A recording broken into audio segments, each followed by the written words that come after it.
അല്ലാഹുവിന്റെ ഭാര്യമാര് ദുനിയാവിലെ കാര്യങ്ങളെ കുറിച്ച് എന്നോട് ആവലാതി പറയുന്നുവോ, അവർക്ക് ഭൗതിക ലോകത്തിന്റെ ആഡംബരങ്ങൾ തോന്നുന്നുവോ, അല്ലാഹുവിന്റെ റസൂലിന് ദുഃഖമായി. അല്ലാഹുവേ, എന്റെ ഭാര്യമാര് ദുനിയാവിനെ കുറിച്ച് കൂടുതൽ ചിന്തിക്കാൻ തുടങ്ങിയോ? ബഹുമാനപ്പെട്ട റസൂലുള്ള ഭാര്യമാരോട് പിണങ്ങി. എന്നിട്ട് റസൂലുള്ള വീട്ടിൽ പോകാതെ പള്ളിയിൽ പോയി താമസിക്കാൻ തുടങ്ങി. തന്റെ ഭാര്യമാര് ദുനിയാവിന്റെ ആഡംബരം പറയുമ്പോ അല്ലാഹുവിന്റെ റസൂല് പിണങ്ങി പള്ളിയിൽ പോയി കിടന്നുവത്രേ. എന്റെ ശബ്ദം ശ്രവിക്കുന്ന ഭർത്താക്കന്മാരോട് എത്ര നിങ്ങൾ പറഞ്ഞാലും ശരി, നിന്റെ ഭാര്യക്ക് ദുനിയാവിനെ കുറിച്ചുള്ള ചിന്ത മാത്രമേ ഉള്ളൂ. നിന്റെ സ്വന്തം ഭാര്യ എപ്പോഴും നിനക്ക് ദുനിയാവിന്റെ കാര്യമാണോ പറയുന്നത്? അവൾക്ക് നമസ്കാരത്തിൽ ശ്രദ്ധയില്ല, നോമ്പില് ശ്രദ്ധയില്ല, ദിക്റില് ശ്രദ്ധയില്ല, ഖുർആൻ ഓതുന്നതിൽ ശ്രദ്ധയില്ല. അവൾക്ക് എപ്പോഴും പറയാറുള്ളത് സാരി കീറിപ്പോയി ചുരിദാർ വാങ്ങിക്കുന്ന കഥയാ, അപ്പുറത്ത് 10 സെന്റ് വാങ്ങിക്കുന്ന കഥയാ, ഗൾഫിലോട്ട് നിന്നെ പറഞ്ഞു വിടാനുള്ള കഥയാണ്. ഒരു പെണ്ണങ്ങാനും ദുനിയാവിന്റെ കാര്യത്തിൽ ആഖിറമില്ലാതെ ദുനിയാവ് മാത്രം പറഞ്ഞാൽ ഭർത്താവ് അവളോട് പിണങ്ങണം, കഴിഞ്ഞാൽ പിണങ്ങിയിട്ട് അവളെ കിടപ്പറയിൽ നിന്ന് മാറി കിടക്കണമെന്ന് അള്ളാന്റെ ഖുർആനിന്റെ സംഭവം നോക്കുക. നമ്മൾ ആരെങ്കിലും അത് പറയാറുണ്ടോ? നമ്മൾ ആരെങ്കിലും അത് പറയാറുണ്ടോ? എന്റെ പെങ്ങളെ, നിങ്ങൾ ദുനിയാവിന്റെ ആഡംബരത്തിന്റെ കാര്യം മാത്രം ഭർത്താവിനോട് പറയുന്നുവോ? ഇത് ഖുർആനാണ്, ഖുർആനാണ്. എന്റെ ഭാര്യയെപ്പോട് സാരിയുടെ കഥയാ പറയുന്നത്, അവളെപ്പോഴും ദുനിയാവിന്റെ കഥയാ പറയുന്നത്. ഒരിക്കൽ പോലും അവള് പറഞ്ഞിട്ടില്ല നമ്മുടെ നിസ്കാരത്തിൽ ശ്രദ്ധ കുറച്ചുകൂടി വേണ്ടേ, കുറച്ചുകൂടി ദിക്റ് ചെല്ലണ്ടേ, നമ്മൾ ഇങ്ങനെ ജീവിച്ചാ മതിയോ, നാളെ ഖബറിൽ പോയി കിടക്കേണ്ടതല്ലേ? ദിവസമെങ്കിലും നിന്റെ ഭാര്യ നിന്നോട് പറഞ്ഞിട്ടുണ്ടോ? അല്ലാഹുവേ ഇണങ്ങി. അതോടൊപ്പം എന്റെ പെങ്ങന്മാരോട് ഞാൻ പറയുകയാ, അല്ലാഹുവിന്റെ റസൂല് പറഞ്ഞൊരു ഹദീസ് കേൾക്കണോ? അർബഅത്തും മിനൻ നിസാഇ ഫിന്നാർ. 4 വിഭാഗം പെണ്ണുങ്ങൾ നരകത്തിലാണ്, 4 വിഭാഗം പെണ്ണുങ്ങൾ നരകത്തിലാണ്. സമയം കിട്ടിയാൽ ഇൻഷാ അല്ലാഹ് അത് ഞാൻ നാളെ പറഞ്ഞുകൊള്ളാം. അതിലൊരു വിഭാഗം പെണ്ണാരെന്നറിയുമോ? അല്ലാഹുവിന്റെ റസൂല് പറയുകയാ, ലൈസ ലഹാ ഹമ്മുൻ ഇല്ലൽ അക്ലു വശ്ശുർബു വന്നൂം. അവൾ ഉറക്കവും തീറ്റിയും കുടിയുമല്ലാതെ മറ്റൊരു ചിന്തയും ഇല്ലാത്ത പെണ്ണ്, ബാങ്ക് കേട്ടാല് നിസ്കരിക്കാത്ത പെണ്ണ്.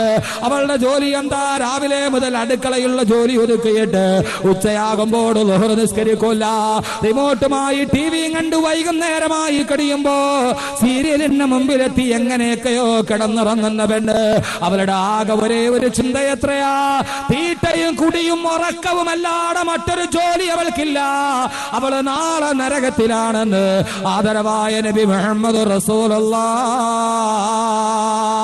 തന്റെ ഭാര്യ അങ്ങനെയാണെങ്കിൽ ഭർത്താവ് പിണങ്ങി മാറി കിടക്കണം.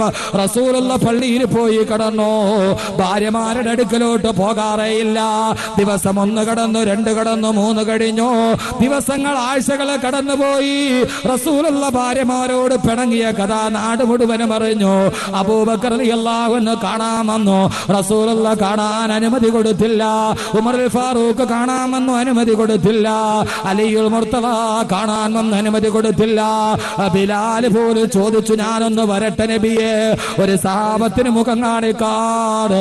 റസൂലുള്ള പള്ളിക്കുള്ളിൽ ഒരു ഗത്യവ്യാമൂഢനായ ഒരാളോട് മിണ്ടാട്ടമില്ല, പിണങ്ങിയിരിക്കുകയാ. എന്താണെന്നറിയുമോ? ഭാര്യയെ കുറിച്ചുള്ള ചിന്തയാണ്, ഭാര്യയെ കുറിച്ചുള്ള ചിന്തയാണ്. ആയിഷ ബീവി പറഞ്ഞുപോയി, അല്ലാഹുവിന്റെ റസൂലിനെ കാത്തു കാത്ത് ഞാൻ വഴിയോര കണ്ണുമായി കാത്തിരിക്കും, പക്ഷേ റസൂലുള്ള വരാറില്ല. എനിക്ക് തോന്നി റസൂലുള്ളയോട് ഈ കാര്യം പറയേണ്ടിയിരുന്നില്ല, ഉള്ളത് കൊണ്ട് വല്ലാതെ ജീവിച്ചു പോയാൽ മതിയെന്ന് എനിക്ക് തോന്നിപ്പോയി എന്ന് പറയുമ്പോ എന്റെ ശബ്ദം കേൾക്കുന്നവരൊന്ന് ചിന്തിക്കേണ്ടതുണ്ട്. ആയിഷ ബീവി ആർഭാടത്തിനു വേണ്ടി പറഞ്ഞതല്ല. ആയിഷ ബീവി കഷ്ടപ്പെട്ട് തന്നെയാണ് കൂടെ ജീവിച്ചത്. അവർക്ക് സഹിക്കാൻ പറ്റാത്ത അവസ്ഥയിൽ പറഞ്ഞു പോയടാ. ആയിഷ ബീവി എത്ര കഷ്ടപ്പെട്ട് റസൂലുള്ളാഹിന്റെ കൂടെ ജീവിച്ചതാണെന്നറിയുമോ? അല്ലാഹുവിന്റെ റസൂൽ ഒരു ദിവസം ചുട്ടുപൊള്ളുന്ന മണലാരുണ്യത്തിൽ അല്ലാഹുവിന്റെ റസൂൽ ആയിഷ ബീവിയുടെ വീട്ടിൽ വന്നു. ആയിഷ, വിശക്കുന്ന മോളെ, കഴിക്കാൻ എന്തെങ്കിലും ഉണ്ടെങ്കിൽ എടുത്തു വെക്ക്. അല്ലാഹുവിന്റെ റസൂലിന്റെ പ്രിയപ്പെട്ട സഹധർമ്മിണി വീട്ടിന്റെ ഉള്ളിലോട്ട് കടന്നു ചെന്നു. അടുക്കളപ്പുറത്ത് ചെല്ലുമ്പോൾ ഒരു കാരക്ക പോലും കഴിക്കാനില്ലാതെ റസൂലുള്ള കാത്തു നിൽക്കുകയാണ്, എന്തെങ്കിലും തിന്നാൻ കിട്ടുമെന്ന് കരുതി. കുറെ കഴിയുമ്പോൾ ഒരു പൊട്ടിക്കരച്ചിലാണ് കേൾക്കുന്നത്. നോക്കുമ്പോൾ ആയിഷ ബീവി മുഖം കുനിച്ചു നിന്ന് തിങ്ങി തിങ്ങി കരയുകയാണ്. അള്ളാന്റെ റസൂൽ ഓടിച്ചെന്ന് ആയിഷ ബീവിയുടെ താടിയിൽ പിടിച്ചുയർത്തുമ്പോ രണ്ട് കണ്ണുകളിലൂടെ കണ്ണുനീര് തടം തെല്ലിയാത്തെടുക്കുകയാണ്. അള്ളാന്റെ റസൂൽ ചോദിച്ചു, എന്താ ആയിഷ? റസൂലയോട് പറയുന്നു, യാ റസൂലല്ലാ, അങ്ങ് വിശന്ന് വരുന്നെന്റെ മുമ്പിൽ വന്ന് നിന്നിട്ട് എന്തെങ്കിലും കഴിക്കാൻ തോന്നുമ്പോ തരാൻ എന്റെ കയ്യിൽ ഒരു ഈത്തപ്പഴ മരത്തിന്റെ കുരുപോലുമില്ല നബിയേ. തന്റെ ഭർത്താവ് പൊരിഞ്ഞ വയറുമായി വന്ന് നിൽക്കുമ്പോ എടുത്തു കൊടുക്കാൻ ഒരു കാരക്ക പോലും കയ്യിലില്ലാതെ ആയിഷ ബീവി കരയുമ്പോ അള്ളാന്റെ റസൂല് പറഞ്ഞു, ആയിഷ കരയണ്ട മോളെ, ഇന്ന് കഴിക്കാനൊന്നുമില്ലെങ്കിൽ ഞാൻ സുന്നത്ത് നോമ്പ് പിടിച്ചുകൊള്ളാം ആയിഷ. കഴിക്കാൻ ഒരു നേരം ഭക്ഷണമില്ലാതിട്ട് സുന്നത്ത് നോമ്പ് പിടിച്ചൊരു നായകന്റെ കഥ പറയാനുണ്ടെങ്കിൽ ഇത്രയ്ക്ക് കഷ്ടപ്പെട്ടാണ് അവര് ജീവിച്ചത്.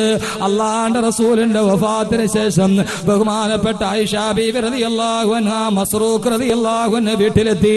ആയിഷ ബീവി മസ്റൂഖ് റളിയല്ലാഹു തആല അൻഹുവിന് ഭക്ഷണം കൊടുക്കുകയാണ്.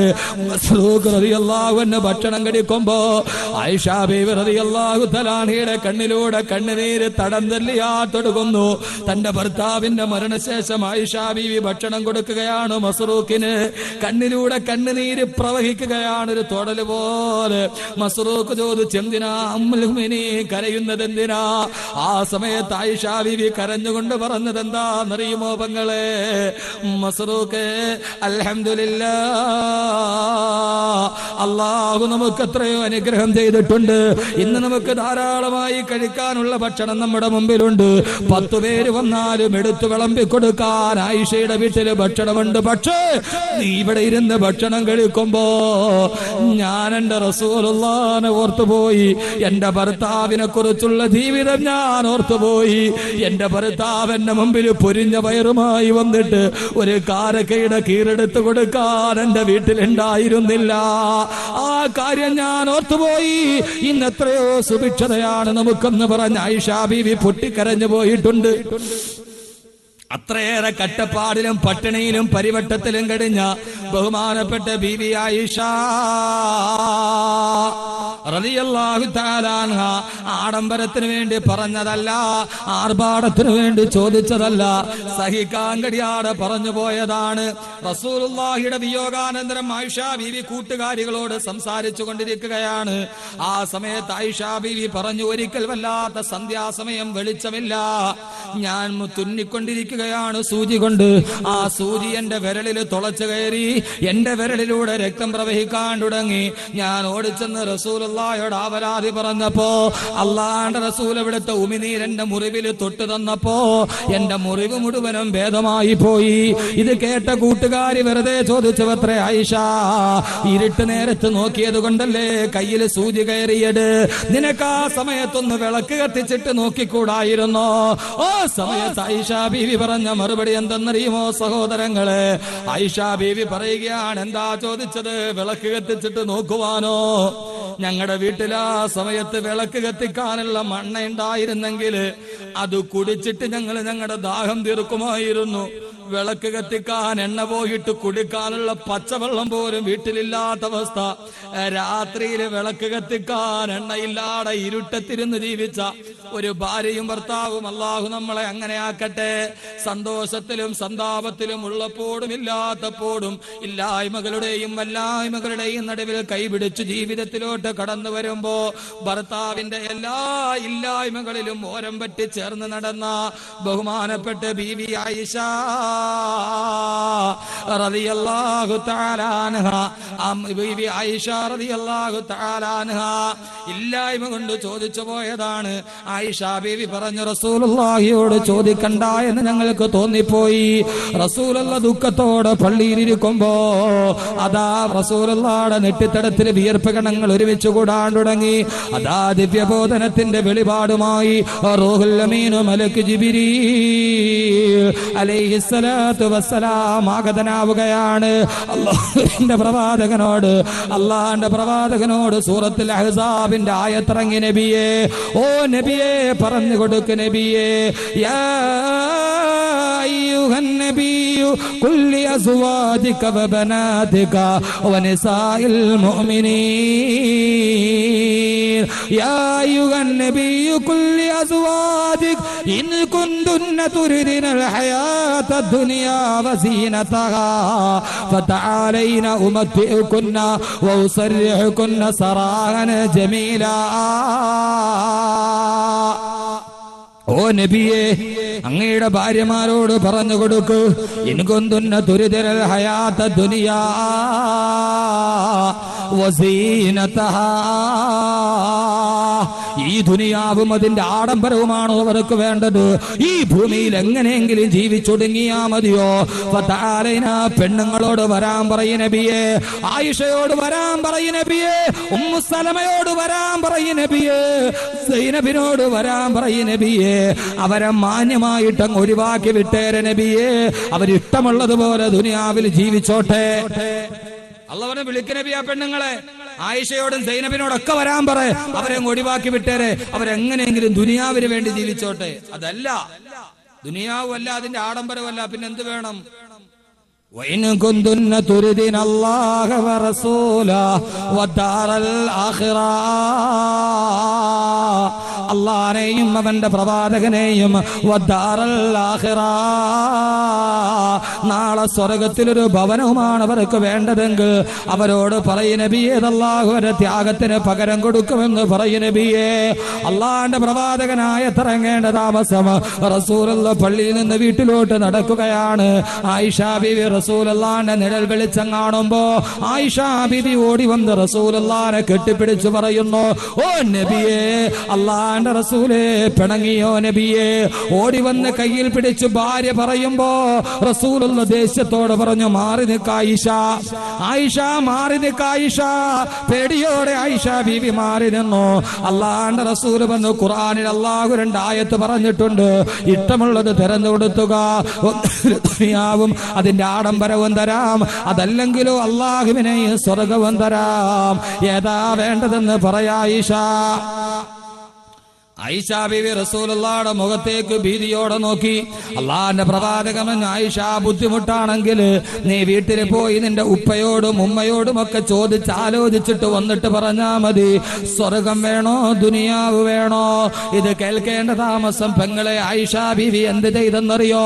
പിന്നീടൊന്നും ആലോചിക്കേണ്ട സമയമില്ല.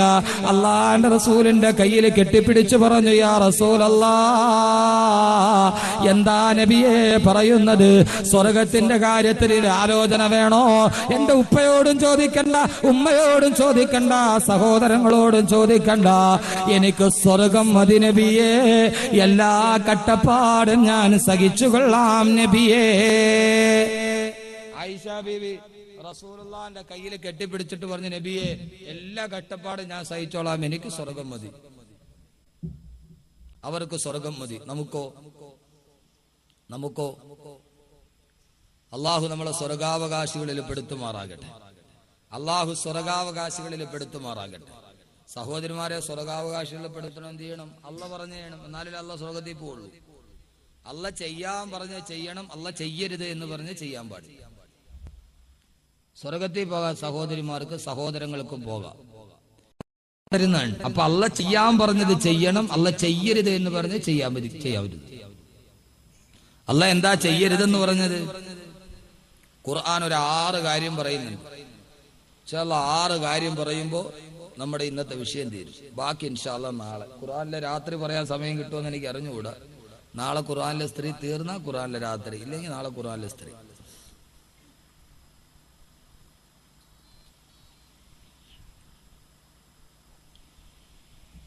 ഒരു 6 കാര്യങ്ങൾ ഖുർആൻ പറയുന്നു. ഇൻഷാ അല്ലാഹ് അത് ചെയ്യും.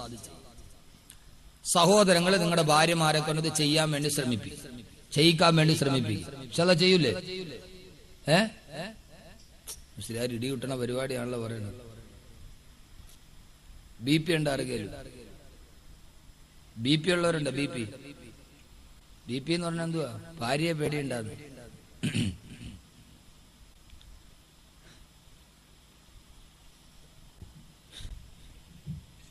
എന്റെ പ്രിയപ്പെട്ട സഹോദരങ്ങളെ, ഒരു ഭർത്താവിന്, ഇപ്പൊ സ്ത്രീ എന്ന് പറയുമ്പോൾ ആവശ്യം അവര് മാത്രം കേട്ടാൽ പോരാ, ഭർത്താവും കൂടെ കേട്ട് 2 പേരും കൂടെ ഇരുന്ന് കേൾക്കേണ്ടതാണ്. ഇൻഷാ അല്ലാഹ് നാളെയാണ് നമ്മൾ അതിന്റെ കുടുംബജീവിതത്തിന്റെ ഭാഗത്തേക്ക് പോകുന്നത്. ഖുർആനിലെ ഇന്ന് സ്ത്രീകൾക്ക് വേണ്ടി മാത്രമല്ല, നാളെ 2 പേർക്കും കൂടെ ഉള്ള കുടുംബജീവിതത്തിന്റെ ഭാഗത്തേക്ക് പോകുന്ന നാളെ. അള്ളാഹു മനസ്സിലാക്കാൻ തൗഫീഖ് നൽകട്ടെ. നാളെ പറയണോ കുടുംബജീവിതം? ഇൻഷാ അല്ലാഹ് പറയാം. ഇന്ന് സ്ത്രീകളുടെ മാത്രം പറഞ്ഞിരിക്കാം. നാളെ രണ്ടുപേരും കൂടെ ഒരുമിച്ചിരുന്ന് കേൾക്കണം. എല്ലാരെയും വിളിച്ചോണ്ട് വരും. ഒരു ഭർത്താവ് എന്ത് ചെയ്യണം? ഭർത്താവിന്റെ ബാധ്യത എന്താ? എന്റെ ഭാര്യ എങ്ങനെയാണ് ജീവിക്കേണ്ടത് എന്ന് നമ്മൾ അറിയണം. ഒരു ഭാര്യ ഭർത്താവ് എന്ത് ചെയ്യണം? വീട്ടിൽ പോയി അവള് നിസ്കരിക്കുന്നുണ്ടോ, നോമ്പ് പിടിക്കുന്നുണ്ടോ, ദിക്ർ ചെല്ലുന്നുണ്ടോ, അവള് മക്കളെ എങ്ങനെയാണ് വളർത്തുന്നത്? ഇല്ലാതെ രാവിലെ ഇറങ്ങിപ്പോയി വൈകുന്നേരം കയറി വന്ന് വീണ്ടും പോയി കിടന്നു പിന്നെ ഇതല്ല. ഒരു ഭർത്താവിനെ സംബന്ധിച്ചുള്ള ജോലി എന്താ? അത്യാവശ്യം കഴിഞ്ഞാൽ നേരെ വീട്ടിൽ പോകണം. ചുമ്മാ ഇതിലേക്ക് ഇറങ്ങി തിരിഞ്ഞ് നടക്കരുത്. അത്യാവശ്യം കഴിഞ്ഞാൽ അവിടെ പോകണം, വീട്ടിൽ പോകണം. അള്ളാഹുവിന്റെ പ്രവാചകൻ ഒരിക്കലും യുദ്ധം കഴിഞ്ഞിട്ട് ഇങ്ങനെ നിൽക്കുമ്പോൾ ഒരു സഹാബി ഒരു കുതിരയിൽ സ്പീഡിൽ അങ്ങ് പോവാണ്. മറ്റുള്ള സഹാബാക്കളെ എല്ലാം ഓവർടേക്ക് ചെയ്ത് ഒരു സഹാബി കുതിരപ്പുറത്ത് കയറി ഭയങ്കര സ്പീഡിൽ പോകുന്നു. ബാക്കിയുള്ളവരൊക്കെ പുറകിൽ വരുന്നതേ ഉള്ളൂ. നമ്മൾ ഈ കാറിലൊക്കെ റോഡിൽ കൂടെ പോകുമ്പോൾ ചില ചെറുപ്പക്കാർ ബൈക്കിൽ പോകണമില്ലേ, വെടി കൊണ്ട വെരുക് പോണമാരൊരു പോക്ക് പോണതാണ്. നമ്മളിങ്ങനെ കാറിയിരിക്കും, ഒരു പോക്കങ്ങോട്ട് പോണതാണ്. അവന്റെ പുറകിൽ അവന്റെ ആസനത്തിൽ ആരോ പടക്കം വെച്ചിട്ട് പുറകെ തീയും കൊളുത്തിക്കൊണ്ട് പറഞ്ഞമാര് ഒരു പോക്കാണവൻ, നിൽക്കൂല എന്ന് പറഞ്ഞമാര് ഒരു സഹാബി, റസൂലുള്ള പോലും പുറകെ വരുന്നുള്ളൂ, ഒരു സഹാബി കുതിരപ്പുറത്ത് ഭയങ്കര സ്പീഡിൽ പോകുന്നു. അള്ളാഹുവിന്റെ റസൂൽ പുറകെ ഓടി ആ സഹാബിയുടെ തൊട്ടടുത്തെത്തി. എന്നിട്ട് റസൂലുള്ളാഹി സ്വല്ലല്ലാഹു അലൈഹി വസല്ലം വിളിച്ചു, യാ ജാബിർ, ഏ ജാബിറേ. ജാബിർ റളിയല്ലാഹു അൻഹു ആണ്. ജാബിർ റളിയല്ലാഹു അൻഹു, ഏ ജാബിറെ, ഇത്ര സ്പീഡിൽ നീ എവിടേക്ക് പോവുകയാണ്? ഞങ്ങളൊക്കെ പുറകിലല്ലേ. എവിടേക്കാണ് ജാബിറെ നീ പോകുന്നത്? ആ സമയത്ത് ജാബിർ റളിയല്ലാഹു അൻഹു തെല്ലു നാണത്തോടെ റസൂലുള്ളാഹിയോട് പറഞ്ഞു, യാ റസൂലല്ലാഹ്, എന്റെ കല്യാണം കഴിഞ്ഞിട്ട് കുറച്ചു നാളെ ആയുള്ളൂ, അങ്ങേക്കറിയാമല്ലോ. അതുകൊണ്ട് അത്യാവശ്യം കഴിഞ്ഞല്ലോ നബിയെ, ഞാൻ എന്റെ വീട്ടിലേക്ക് പോക്കട്ടെ നബിയെ. റസൂലുള്ളാഹിയോട് ജാബിർ തന്നെ, നബി എന്റെ കല്യാണം കഴിഞ്ഞിട്ട് കുറച്ചാളല്ലേ ആയുള്ളൂ, അപ്പൊ അത്യാവശ്യം കഴിഞ്ഞല്ലോ, യുദ്ധമൊക്കെ കഴിഞ്ഞല്ലോ, ഞാനിനി വീട്ടിൽ പോട്ടെ നബിയെ. അപ്പൊ അത്യാവശ്യം കഴിഞ്ഞ വീട്ടിൽ പോണം. ചുമ്മാ സെയ്ദ് ദുഖാനി കാജാപീടിയും വലിച്ച് ന്യായവും പറഞ്ഞ് റോട്ടിൽ നിൽക്കരുത്. മഗ്‌രിബായി സന്ധ്യയായി പണിയൊക്കെ കഴിഞ്ഞ് വന്നു, ഓഫീസ് വിട്ട് വീട്ടിൽ വന്നു കഴിഞ്ഞാൽ ചുമ്മാ ഇതിലേക്ക് ഇറങ്ങി നടക്കാൻ. നേരെ സന്ധ്യ ആകുമ്പോ എവിടെ പോകണം?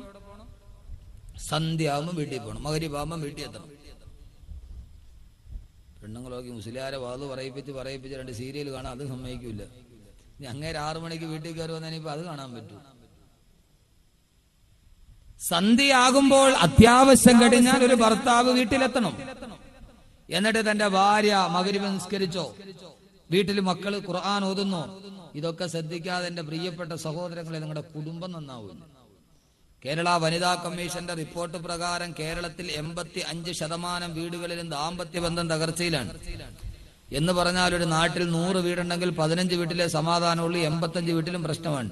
പിന്നെ ചിലതൊക്കെ വെളിയിലറിയും, ചിലതൊക്കെ വെളിയിലറിയാതെ ഇങ്ങനെ മനസ്സിന്റെ ഉള്ളിൽ കൊണ്ടു നടക്കും. അവസാനം എവിടെയെങ്കിലും പോയി എത്തും. ഇതാണ് അവസ്ഥ. ഇൻഷാ അല്ലാഹ് നമുക്ക് നാളെ ആ ബന്ധങ്ങളൊക്കെ പറയാം. അതുകൊണ്ട് ഞാൻ ഈ കേൾക്കുന്ന കാര്യങ്ങൾ നിങ്ങളുടെ ഭാര്യമാരോട് ഇന്ന് ചെന്ന് പറയണം, കേൾപ്പിക്കണം. അള്ളാഹു തൗഫീക്ക് നൽകട്ടെ, അള്ളാഹു തൗഫീക്ക് നൽകട്ടെ. എനിക്കൊരു വലിയ ആത്മവിശ്വാസം തോന്നല്ല. ഈ കണ്ടുകുഴിയ അല്ലേ? കണ്ടുകുഴി. അള്ളാഹു സുബ്ഹാനഹു വ തആല ജീവിതത്തിൽ ഐശ്വര്യം നൽകി അനുഗ്രഹിക്കുമാർ. അപ്പൊ അള്ളാഹ് ചെയ്യരുത് എന്ന് പറഞ്ഞത് ചെയ്യാൻ പാടില്ല, അള്ളാഹ് ചെയ്യാൻ പറഞ്ഞത് ചെയ്യണം. അപ്പൊ അള്ളാഹു സ്ത്രീകളോട് ഏതൊക്കെ കാര്യമാണ് ചെയ്യരുതെന്ന് പറഞ്ഞത്? എന്തൊക്കെയാ ചെയ്യരുതെന്ന് പറഞ്ഞത്? കേട്ടോളി, സൂറത്തുൽ അഹ്സാബ് അല്ലാഹു പറയുകയാണ്, യാ നിസാഅൻ നബി ലസ്തുന്ന കഅഹദിൻ മിനൻ നിസാ ഇൻ ഇത്തഖൈതുന്ന ഫലാ തഖ്ലഅന ബിൽ ഖൗൽ ഫയത്മഉ അല്ലദീ ഫീ ഖൽബിഹി മറദുൻ വകുല്ല ഖൗലൻ മഅറൂഫാ. അല്ലാഹ് പറയുകയാണ്, ഓ നിസാകളെ, ഓ സ്ത്രീകളെ, ഇനി തഖൈതുന്ന, നിങ്ങൾക്ക് തഖ്വയുണ്ടെങ്കിൽ, അള്ളാന്റെ കത്തിജ്വലിക്കുന്ന നരകം നിങ്ങൾക്ക് പേടിയുണ്ടെങ്കിൽ, നാളെ അള്ളാനെ പേടിച്ച് നിങ്ങൾ ജീവിക്കുന്നവരാണെങ്കിൽ, ഒന്നാമതായിട്ട് സ്ത്രീകളോട് അല്ലാഹ് പറയുകയാണ്, ഫലാ തഖ്ലൈന ബിൽ ഖൗൽ, നിങ്ങൾ ശബ്ദമുയർത്തി സംസാരിക്കരുതേ, അന്യപുരുഷനോട് കൊഞ്ചിക്കുടഞ്ഞ് സംസാരിക്കരുതേ. അല്ലാഹുവിന്റെ ഖുർആൻ ഒന്നാമത് പറയുന്നു, അന്യപുരുഷനോട് നീ കൊഞ്ചി കൊഞ്ചിക്കുടഞ്ഞ് സംസാരിക്കാൻ പാടുള്ളതല്ല. ഒന്നാമത്തേതാണ് സംസാരത്തിൽ മിതത്വം പാലിക്കുക. സംസാരത്തിൽ മിതത്വം പാലിക്കുക. ഫലാ തഖ്ലഇന ബിൽ ഖൗൽ, അന്യപുരുഷനോട് കൊഞ്ചിക്കുടഞ്ഞ് സംസാരിക്കാൻ പാടുള്ളതല്ല. എന്തേ ഖുർആൻ ആദ്യം ഇങ്ങനെ പറഞ്ഞു? നിങ്ങൾ അന്യപുരുഷനോട് കൊഞ്ചിക്കുടഞ്ഞ് സംസാരിക്കാൻ പാടില്ല. കാരണം എന്താ? എല്ലാത്തിന്റെയും തുടക്കം സംസാരമാണ്. അല്ലേ? ആണോ അല്ലേ? ആണോ അല്ലേ? സംസാരമാണ്. ഒരു മിസ് കോൾ വന്നു, തിരിച്ചു വിളിച്ചു, സംസാരിച്ചു, അടുത്തു. അതിലൂടെയാണല്ലോ ബന്ധങ്ങൾ പെരുകുന്നത്.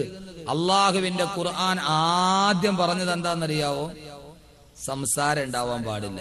വ്യഭിചാരമൊക്കെ പിന്നെയാണ്, ആദ്യ സംസാരമാണ്. എന്റെ സഹോദരങ്ങളെ, നമ്മളൊരു മാനസികമായ വശം മനസ്സിലാക്കിയാല് വെറുതെ നിങ്ങൾ വ്യഭിചരിക്കരുതെന്ന് പറഞ്ഞിട്ട് കാര്യമില്ല. ഖുർആൻ പറഞ്ഞ് വ്യഭിചരിക്കരുതെന്നല്ല, വ്യഭിചാരത്തിലേക്ക് അടുക്കരുത് എന്ന് പറഞ്ഞാൽ ആ സാഹചര്യം ഉണ്ടാവരുതെന്നാണ് എന്റെ അർത്ഥം. ആ സാഹചര്യം ഉണ്ടാവരുത്. സ്വർഗം നഷ്ടമാകുന്ന ഒന്നും നീ ചെയ്യാൻ പാടില്ല. ഇല്ല, നമ്മള് നല്ല കരിമീൻ പൊരിച്ചു കൊണ്ടുവന്നേ കണ്ടം പൂച്ചയുടെ മുമ്പിൽ കൊണ്ട് വെച്ച്, നല്ല കരിമീൻ പൊരിച്ച് കണ്ടം പൂച്ചയുടെ മുമ്പിൽ കൊണ്ട് വെച്ച്, അള്ളാഹുവിന്റെ മുത്തറസൂലാണ് നീ തിന്നല്ലേ എന്ന് പറഞ്ഞാൽ പൂച്ച തിന്നായിരിക്കോ? അള്ളാഹുവിന്റെ സത്യം, പൂച്ച നീ ഇത് തിന്നല്ലേ, കരിമീനായിരിക്കണവൻ അവന്റെ മുമ്പിൽ വായി കൊണ്ട് വെച്ചിട്ട് അള്ളാഹുവിനെ തിന്നല്ലേ എന്ന് പറഞ്ഞാൽ പൂച്ച തിന്നായിരിക്കോ? ഇല്ല. അതുകൊണ്ട് ഖുർആൻ ഇവിടെ എടുത്ത സമീപനം എന്താ? ആ അവസരം ഇല്ലാതാക്കുക. പണ്ട് എസ് എ ജമീലിന്റെ ഒരു പാട്ടില്ലേ, ദുബായ് കത്തുപാട്ട്, എസ് എ ജമീലിന്റെ. പണ്ട് ദുബൈയിൽ നിന്നവർക്കൊക്കെ അറിയാവില്ല, നേരത്തെ ദുബൈയിൽ നിന്നവർക്കൊക്കെ അറിയാം ദുബൈ കത്തുപാട്ട്. അറിയില്ല അഷ്റഫ് സാഹിബ്? പണ്ട് നേരത്തെ ഗൾഫിൽ നിന്നവർക്കൊക്കെ അറിയാം. നിങ്ങൾക്കൊന്നും അറിയാൻ പാടില്ല, കുറച്ചുകൂടിയൊക്കെ ഏജ് ആയ ആളുകൾക്ക് അറിയാം. പണ്ട് ഈ ടെലിഫോണൊന്നും ഇല്ലാത്ത സമയത്ത് ഈ ദുബൈയിലോട്ട് കത്തുപാട്ട്. എനിക്ക് പാട്ടുപാടാൻ അറിഞ്ഞൂടെ? ഉഷാദൂലിയാണ് പാട്ട് പാടിയത്, എനിക്കത് അറിഞ്ഞുകൂടാ. എന്തായാലും ആവട്ടെ. അപ്പൊ എസ് എ ജമീലിന് ഒരു ഭാര്യ ദുബൈയിലിരിക്കുന്ന ഭർത്താവിന് എഴുതുന്ന ഒരു കത്തുണ്ട്. ഇതെല്ലാം നിങ്ങളുടെ കൂടെ പോയവരൊക്കെ തിരിച്ചു വന്നു, നിങ്ങൾ മാത്രം തിരിച്ചു വരാത്ത എന്താ?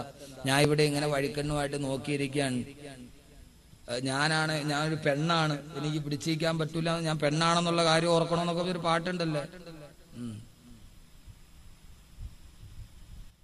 അവസരമാണ് ആവശ്യത്തിന്റെ മാതാവ്, അവസരമാണ് ആവശ്യത്തിന്റെ മാതാവ്.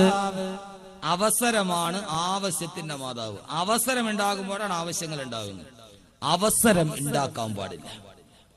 ഇത് മാനസികമായ സമീപനമാണ്, അല്ലാതെ ഖുർആൻ വെറുതെ തത്വം പറയലല്ല. മനുഷ്യനെ പ്രായോഗികവൽക്കരണത്തിലേക്ക് കാണിച്ചു നടന്നു. അള്ളാഹുവിന്റെ വിശുദ്ധമായ ഖുർആൻ പറഞ്ഞു, ആദ്യമായി സംസാരത്തിലൂടെയാണ് അവിഹിതമായ ബന്ധങ്ങളുടെ തുടക്കമുണ്ടാകുന്നത്. അതുകൊണ്ട് നീ അന്യപുരുഷനോട് പെണ്ണെ കൊഞ്ചിക്കുടഞ്ഞ് സംസാരിക്കാൻ പാടുള്ളതല്ല. അതെന്തുകൊണ്ടായി അന്യപുരുഷനോട് കൊഞ്ചിക്കുടഞ്ഞ് സംസാരിക്കരുതെന്ന് പറയുന്നത്? പെണ്ണുങ്ങൾ മോശമായതുകൊണ്ടല്ല, ഇരിക്കണ സ്ത്രീകൾ മോശമായിട്ടല്ല. നിങ്ങളൊക്കെ വളരെ നല്ല ആളുകളാ. പള്ളി പെയിന്റ് അടിക്കാൻ 5 സ്വർണം തരണേ. അതുകൊണ്ട് നിങ്ങൾ നല്ല ആളുകളാണ്. പിന്നെ എന്തുകൊണ്ടാണ് അങ്ങനെ സംസാരിക്കരുതെന്ന് പറയുന്നത്? ഈ ഇരിക്കണ പുരുഷന്മാര് ശരിയല്ല, നിങ്ങളോട് സംസാരിക്കണ പുരുഷന്മാര് ശരിയല്ല. നിങ്ങൾ നല്ല ആളുകളാണ്. ഞാൻ പറഞ്ഞതല്ല, അല്ലാഹ് പറയുന്നത് കേൾക്കുക. ഫയതുമഉല്ലദീ ഫീ ഖൽബിഹി മറദുൻ വഖുൽന ഖൗലൻ മഅറൂഫാ. ഫയതുമഉല്ലദീ ഫീ ഖൽബിഹി, ഓ പെണ്ണെ, നിന്നോട് സംസാരിക്കാൻ ആഗ്രഹിച്ചു വരുന്ന പുരുഷനുണ്ടല്ലോ, അവൻ ചിലപ്പോൾ ഹൃദയത്തിൽ രോഗമുള്ളവനായേക്കാം, അവനൊരു ഞരമ്പ് രോഗിയായേക്കാം. സ്ത്രീയുടെ സ്വരവും ഒരു സ്ത്രൈണതയുടെ സ്വരമാണ്. അവളുടെ സ്വരത്തിന് ലാസ്യഭാവങ്ങളുണ്ട്. ഒരു സ്ത്രീയുടെ സ്വരം പുരുഷന്റെ മധുരമായ വികാരങ്ങളെ ഇക്കിളിപ്പെടുത്താൻ കഴിയുന്നതാണ്. അതുകൊണ്ട് പുരുഷൻ നിന്നെ ആഗ്രഹിച്ചു വരുന്നവൻ മൃദുലമായ വികാരമുള്ളവനാണ്, അവനോട് നീ സംസാരിക്കരുതേ. അള്ളാഹ് പറഞ്ഞു ഫയത്തുമഉല്ലദീ ഫീ ഖൽബി, സംസാരിക്കാൻ വന്ന പുരുഷൻ ഞരമ്പ് രോഗിയായേക്കാം. ഞാൻ പറയണല്ലാട്ടോ, ഖുർആന്റെ അർത്ഥമാണ്. ഫീ ഖൽബിഹി, അവന്റെ ഹൃദയത്തിലുണ്ട്. മറലുൻ, എന്തോ ഇസ്ലാമി അർത്ഥം? രോഗം ഉണ്ട് അല്ലെ? ആ രോഗമാണ് ഞരമ്പ് രോഗം. അവനോട് സംസാരിക്കരുത്. ആ സംസാരം പോലും ആരെയും വീഴ്ത്തും. എന്റെ സഹോദരങ്ങൾ, ഒന്നും വേണ്ട. നെടുമങ്ങാട് പകഞ്ഞാറമൂട് പനയമുട്ടത്ത് ഹർഷകുമാറും റജീലാ ബീവിയും തമ്മിലുള്ള ബന്ധം ഉണ്ടായത് എങ്ങനെയാണ്? റജീലാ ബീവിയുടെ ജേഷ്ഠത്തി ഒരു ദിവസം മൊബൈൽ ഫോണിൽ വിളിക്കാൻ ബാലൻസ് ഇല്ലാത്തത് കൊണ്ട് അടുത്ത് താമസിക്കുന്ന ജീപ്പ് ഡ്രൈവറായ ഹർഷകുമാറിന്റെ മൊബൈലിൽ നിന്ന് റജീലാ ബീവിയെ വിളിച്ചു. വിളിച്ചതിന് ശേഷം ഹർഷകുമാർ ആ ഫോണിലേക്ക് വീണ്ടും തിരിച്ചു വിളിച്ചു. അവർ രണ്ടുപേരും തമ്മിൽ അകലാൻ കഴിയാത്ത ബന്ധമായി. ആര്? 28 വയസ്സുകാരനും 40 വയസ്സുകാരിയും തമ്മിൽ. തുടക്കം എവിടെയാ? സംസാരത്തിലാണ്. ഖുർആൻ പടിതടച്ചു പാടില്ല. അപ്പൊ സ്വാഭാവികമായിട്ട് എന്റെ ശബ്ദ ശ്രവിക്കുന്നുണ്ട്. പക്ഷെ അപ്പൊ എന്ത് ചെയ്യും? ഒരു അന്യപുരുഷൻ സംസാരിക്കേണ്ട ഒരു അവസ്ഥ വന്നു. അപ്പൊ കടയിൽ പോയി സംസാരിക്കണ്ടേ? വീട്ടില് പോസ്റ്റ്മാൻ വന്നു, നിങ്ങൾക്കൊരു കത്തുണ്ടെന്ന് തോന്നുന്നു എന്ന് പറയാൻ പറ്റുമോ? ഒരു അന്യപുരുഷനോട് സംസാരിക്കേണ്ട ഒരു അവസ്ഥ വന്ന ഇപ്പൊ ഡോക്ടറുടെ അടുത്ത് പോയി, പ്രഷർ വന്നു, ഡോക്ടറുടെ അടുത്ത് പോയി, ഡോക്ടർ ആ കുപ്പായത്തിന്റെ കൈയൊന്ന് എന്ന് പറഞ്ഞ് 1:30 ദൂരദർശനി വാർത്ത വായിക്കണ പറയാൻ പറ്റുമോ? പറ്റൂലല്ലോ. അപ്പൊ ഒരാളോട് സംസാരിക്കേണ്ടി വന്നാൽ എന്ത് ചെയ്യണം? മനുഷ്യൻ സാമൂഹ്യ ജീവിയാണ്. സമൂഹത്തിൽ പലരോട് സംസാരിക്കണം. അങ്ങനെ ഒരു അവസ്ഥ വന്നാൽ എന്ത് ചെയ്യണം? അത് തന്നെ അള്ളാഹു തന്നെ പറഞ്ഞു തരട്ടെ. അള്ളാഹു തന്നെ പറയുകയാണ്, നിനക്ക് സംസാരിക്കേണ്ടി വന്നോ, വഖുൽന ഖൗലൻ മഅറൂഫാ, വഖുൽന ഖൗലൻ മഅറൂഫാ. തറവാട്ടില് പിറന്ന പെണ്ണിനെ പോലെ, അഭിമാനമുള്ള പെണ്ണിനെ പോലെ, ലജ്ജയുള്ള പെണ്ണിനെ പോലെ, കുടുംബത്തിൽ പിറന്ന പെണ്ണിനെ പോലെ മാന്യമായിട്ട് നീ സംസാരിക്കണേ. മാന്യമായിട്ട് സംസാരിച്ച് കാര്യം പറഞ്ഞ് മാറിപ്പോയിക്കൊള്ളുക. അല്ലാഹു പറഞ്ഞ നീ ഊമയൊന്നും ആവണ്ട. സംസാരിച്ചപ്പോ കുൽന ഖൗലൻ മഅറൂഫ, മാന്യമായ രീതിയിൽ സംസാരിച്ചോളി. ഒരാൾ വന്ന് സംസാരിക്കേണ്ടി വന്നു, മാന്യമായിട്ടൊരു ശൈലിയില്ലേ? ഇപ്പൊ ഭർത്താവില്ലാത്ത സമയത്ത് ഭർത്താവിന്റെ കൂട്ടുകാരൻ വീട്ടിൽ വന്നു, കോളിംഗ് ബെൽ അടിച്ചു, താത്ത വന്ന് വാതിൽ തുറന്നു, ഭർത്താവില്ല, അവള് മാത്രമേ വീട്ടിലുള്ളൂ. ഭർത്താവ് വന്നിട്ട് കൂട്ടുകാരൻ ചോദിച്ചു, പിന്നെ ഭർത്താവ് ഇവിടെ ഉണ്ടാന്ന് ചോദിച്ചാലേ ഒരു 82 ഡിഗ്രി കിഴക്കോട്ട് തിരിഞ്ഞിട്ട് ആ വാതുപ്പടിയിലോട്ട് ചാരി അങ്ങ് വന്ന് വളയും കൊലുസും ഒക്കെ കയ്യിൽ കാണിച്ചിട്ട്, ഭർത്താവ് ഇവിടെ ഇല്ല, രാവിലെ പോത്തങ്കോട് പോണെന്നും പറഞ്ഞിട്ട് ഇറങ്ങിയതാണ്, എപ്പം വരുമെന്ന് പറയാൻ പറ്റൂല, വരണ്ട സമയം കഴിഞ്ഞു, സാധാരണ ഈ സമയത്തൊക്കെ തിരിച്ചു വരണം, പക്ഷെ ഇതവരെ കണ്ടില്ല, എന്താന്ന് അറിഞ്ഞൂടാ, ഒരു കാര്യം ചെയ്യും, സെൽ നമ്പർ തരാം, നിങ്ങളൊന്ന് വിളിച്ചു നോക്കി, 9447453660. ഇത്രയും പറയാൻ നിൽക്കണ്ട. അവൻ ചോദിച്ചത് ഭർത്താവ് ഉണ്ടോന്നാണ്, നീ പറഞ്ഞതോ? അവൻ ആകെ ചോദിച്ചെന്താ, ഭർത്താവ് ഇവിടെ ഉണ്ടാന്നാണ് അവൻ ചോദിച്ചത്. ഇല്ല എന്ന് പറഞ്ഞാൽ അതോടെ തീരൂലായിരുന്നു. പിന്നെ നീ 944 പറയാൻ പറഞ്ഞ അതിന് idea can change your life തന്നെ. അതിന് idea can change your life. ഒരു ഐഡിയയുടെ കണക്ഷൻ എടുത്താൽ നിന്റെ ജീവിതമേ ചേഞ്ച് ആകും. അത് പണ്ട് ഐഡിയയ്ക്ക് ഒരു പരസ്യം ഉണ്ടായിരുന്നു, വഴിയിലെ പോയാലും പട്ടി ഓടും എന്ന് പറഞ്ഞ മാതിരി അത് തന്നെ പരസ്യം. മൊബൈലിൽ ഒരു കണക്ഷൻ ഉണ്ട്, നീ പോണ വഴിയെ ചെറുക്കനോടും. എല്ലാ പരസ്യവും ശരിയാണ്. ബെഞ്ചമിൻ ഫ്രാങ്ക്ലിൻ പറഞ്ഞ പരസ്യം എന്ന് പറഞ്ഞാൽ നിയമാനുസൃതമായ നുണപ്രചരണമാണ്. എന്റെ പ്രിയപ്പെട്ട സഹോദരങ്ങളെ, സഹോദരിമാരെ, അള്ളാഹുവിന്റെ വിശുദ്ധമായ ഖുർആൻ പറഞ്ഞു, മാന്യമായി സംസാരിക്കുക. കുടുംബത്തിൽ പിറന്നവളെ പോലെ ആടിയും കുടഞ്ഞും കൊഞ്ചിയുമല്ല. അള്ളാഹുവിന്റെ ഖുർആൻ പറയുന്നു, എത്രയോ കുടുംബ ബന്ധങ്ങളാണ് തകർന്നു പോയത്. മൊബൈൽ എന്ന് പറഞ്ഞാൽ പണ്ട് മദ്യത്തെ പോലെ ഖുർആൻ പറഞ്ഞതുപോലെയാ. മദ്യത്തെ കുറിച്ച് ഖുർആൻ പറഞ്ഞതാ, ഫീഹിമാ ഇസ്മുൻ കബീറുൻ വമനാഫിഉ ലിന്നാസ്. ധാരാളം പ്രയോജനമുണ്ട്, അതിനേക്കാൾ കൂടുതൽ ഉപദ്രവമുണ്ടെന്ന് പറഞ്ഞതുപോലെ മൊബൈൽ ഫോൺ വന്നപ്പോ ധാരാളം ഉപകാരമുണ്ട്, അതിനേക്കാൾ വലിയ ഉപദ്രവമുണ്ട്.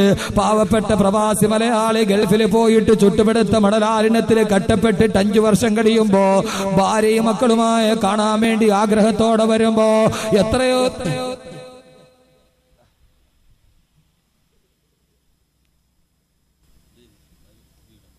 2 അകത്ത് പോയി, 1 വെളിയിൽ വന്നു. വെറുതെ അല്ലേ, ഏതോ പെണ്ണുങ്ങൾ പ്രാവിയിട്ടുണ്ട്, ഇത് ഇയാളുടെ നാക്കൊന്ന് പിടിച്ച് അവിടെ അല്ല. ഇതിങ്ങനെ വരും, എത്രയോ പ്രസംഗിച്ചിരിക്കണം. വല്ല വിട്ടിലും അകത്ത് പോയെങ്കിൽ നാളെ പോലെ ചാടി ചാടി അടക്കും ഞാൻ.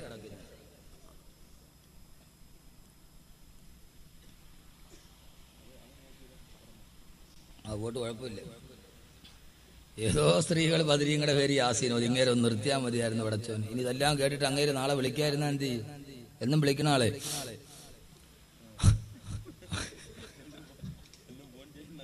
എന്നും വിളിക്കുന്ന ആൾ ഇതൊക്കെ വാദം കേട്ടിട്ട് അവനെങ്ങാനും തൗബ ചെയ്തിട്ട് നാളെ പോലെ വിളിക്കാതിരുന്നാ പോവില്ല. ആരോ ബദരീങ്ങളുടെ പേര് യാസീനോ. ഏതായാലും സഹോദരങ്ങള്, അള്ളാഹുവിന്റെ ഖുർആൻ പറഞ്ഞ പോലെ എത്രയോ കുടുംബങ്ങളാണ് വഴിയാധാരമായത്. വല്ലാത്ത കഷ്ടമാണ്, കണ്ടു നിൽക്കാൻ കരയുകയാണ്. സഹോദരങ്ങളെ, എത്രയോ ഘട്ടമാണ് ഒരൊറ്റ മൊബൈൽ ഫോണിൽ വിളിച്ചതിന്റെ കാരണത്താലാണ് വെഞ്ഞാറമൂട് ഷാജഹാൻ എന്ന് പറയുന്ന ചെറുപ്പക്കാരൻ ഗൾഫിൽ നിന്ന് തിരിച്ചു വന്നപ്പോ കണ്ടത് പൊന്നുമോളുടെ മൃതദേഹമാണ്. പോലീസ് അറസ്റ്റ് ചെയ്തു കൊണ്ടുപോകുന്ന ഭാര്യയാണ്. എത്രയോ കുടുംബങ്ങളാണ് തകർച്ചയുടെ വക്കീലെത്തി നിൽക്കുന്നത്. അള്ളാഹുവിന്റെ ഖുർആൻ, പെങ്ങളെ, നീ ജീവിക്കുന്നത് മനുഷ്യരുടെ ലോകത്തല്ല, പിശാചുക്കൾ പാർക്കുന്ന വേതാള നഗരം പോലെ ഈ ഭൂമി മാറുകയാണ്. നിന്റെ നേരെ കടുക കണ്ണുകളുമായി ആളുകൾ കൊത്തിവലിക്കുകയാണ്. അവിടെ പെങ്ങളെ ഈമാൻ വേണേ. അല്ല പറയുന്നു, ഇനി തക്കയ്തുന്ന, നിനക്ക് തക്കുവയുണ്ടെങ്കിൽ നീ നിന്റെ സംസാരത്തിൽ മിതത്വം പാലിക്കണേ. സമയത്തിന്റെ പരിമിതി കൊണ്ട് ഞാൻ വീണ്ടും തുടരുന്നു. അള്ളാഹുവിന്റെ ഖുർആൻ രണ്ടാമതായിട്ട് പറയുന്നത് എന്താ? സൂറത്തുൽ അഹ്സാബ്, വഖർന ഫീ ബുയൂതികുന്ന, നീ നിന്റെ വീടിന്റെ ഉള്ളിൽ അടങ്ങി ഒതുങ്ങിയിരിക്കണേ. രണ്ട്, അത്യാവശ്യത്തിനെ സംസാരിക്കാവൂ. ഒന്ന്, അവസാനം എന്ത് നഷ്ടപ്പെട്ടു? എന്റെ പ്രിയപ്പെട്ട പെങ്ങളെ, മൊബൈൽ ഫോണിൽ വന്നേക്കാം, നിന്റെ കൂടെ ധാരാളം പുരുഷന്മാർ വന്നേക്കാം, ലോകം അതാണ്. പക്ഷെ നിനക്ക് നഷ്ടപ്പെടുന്നതോ?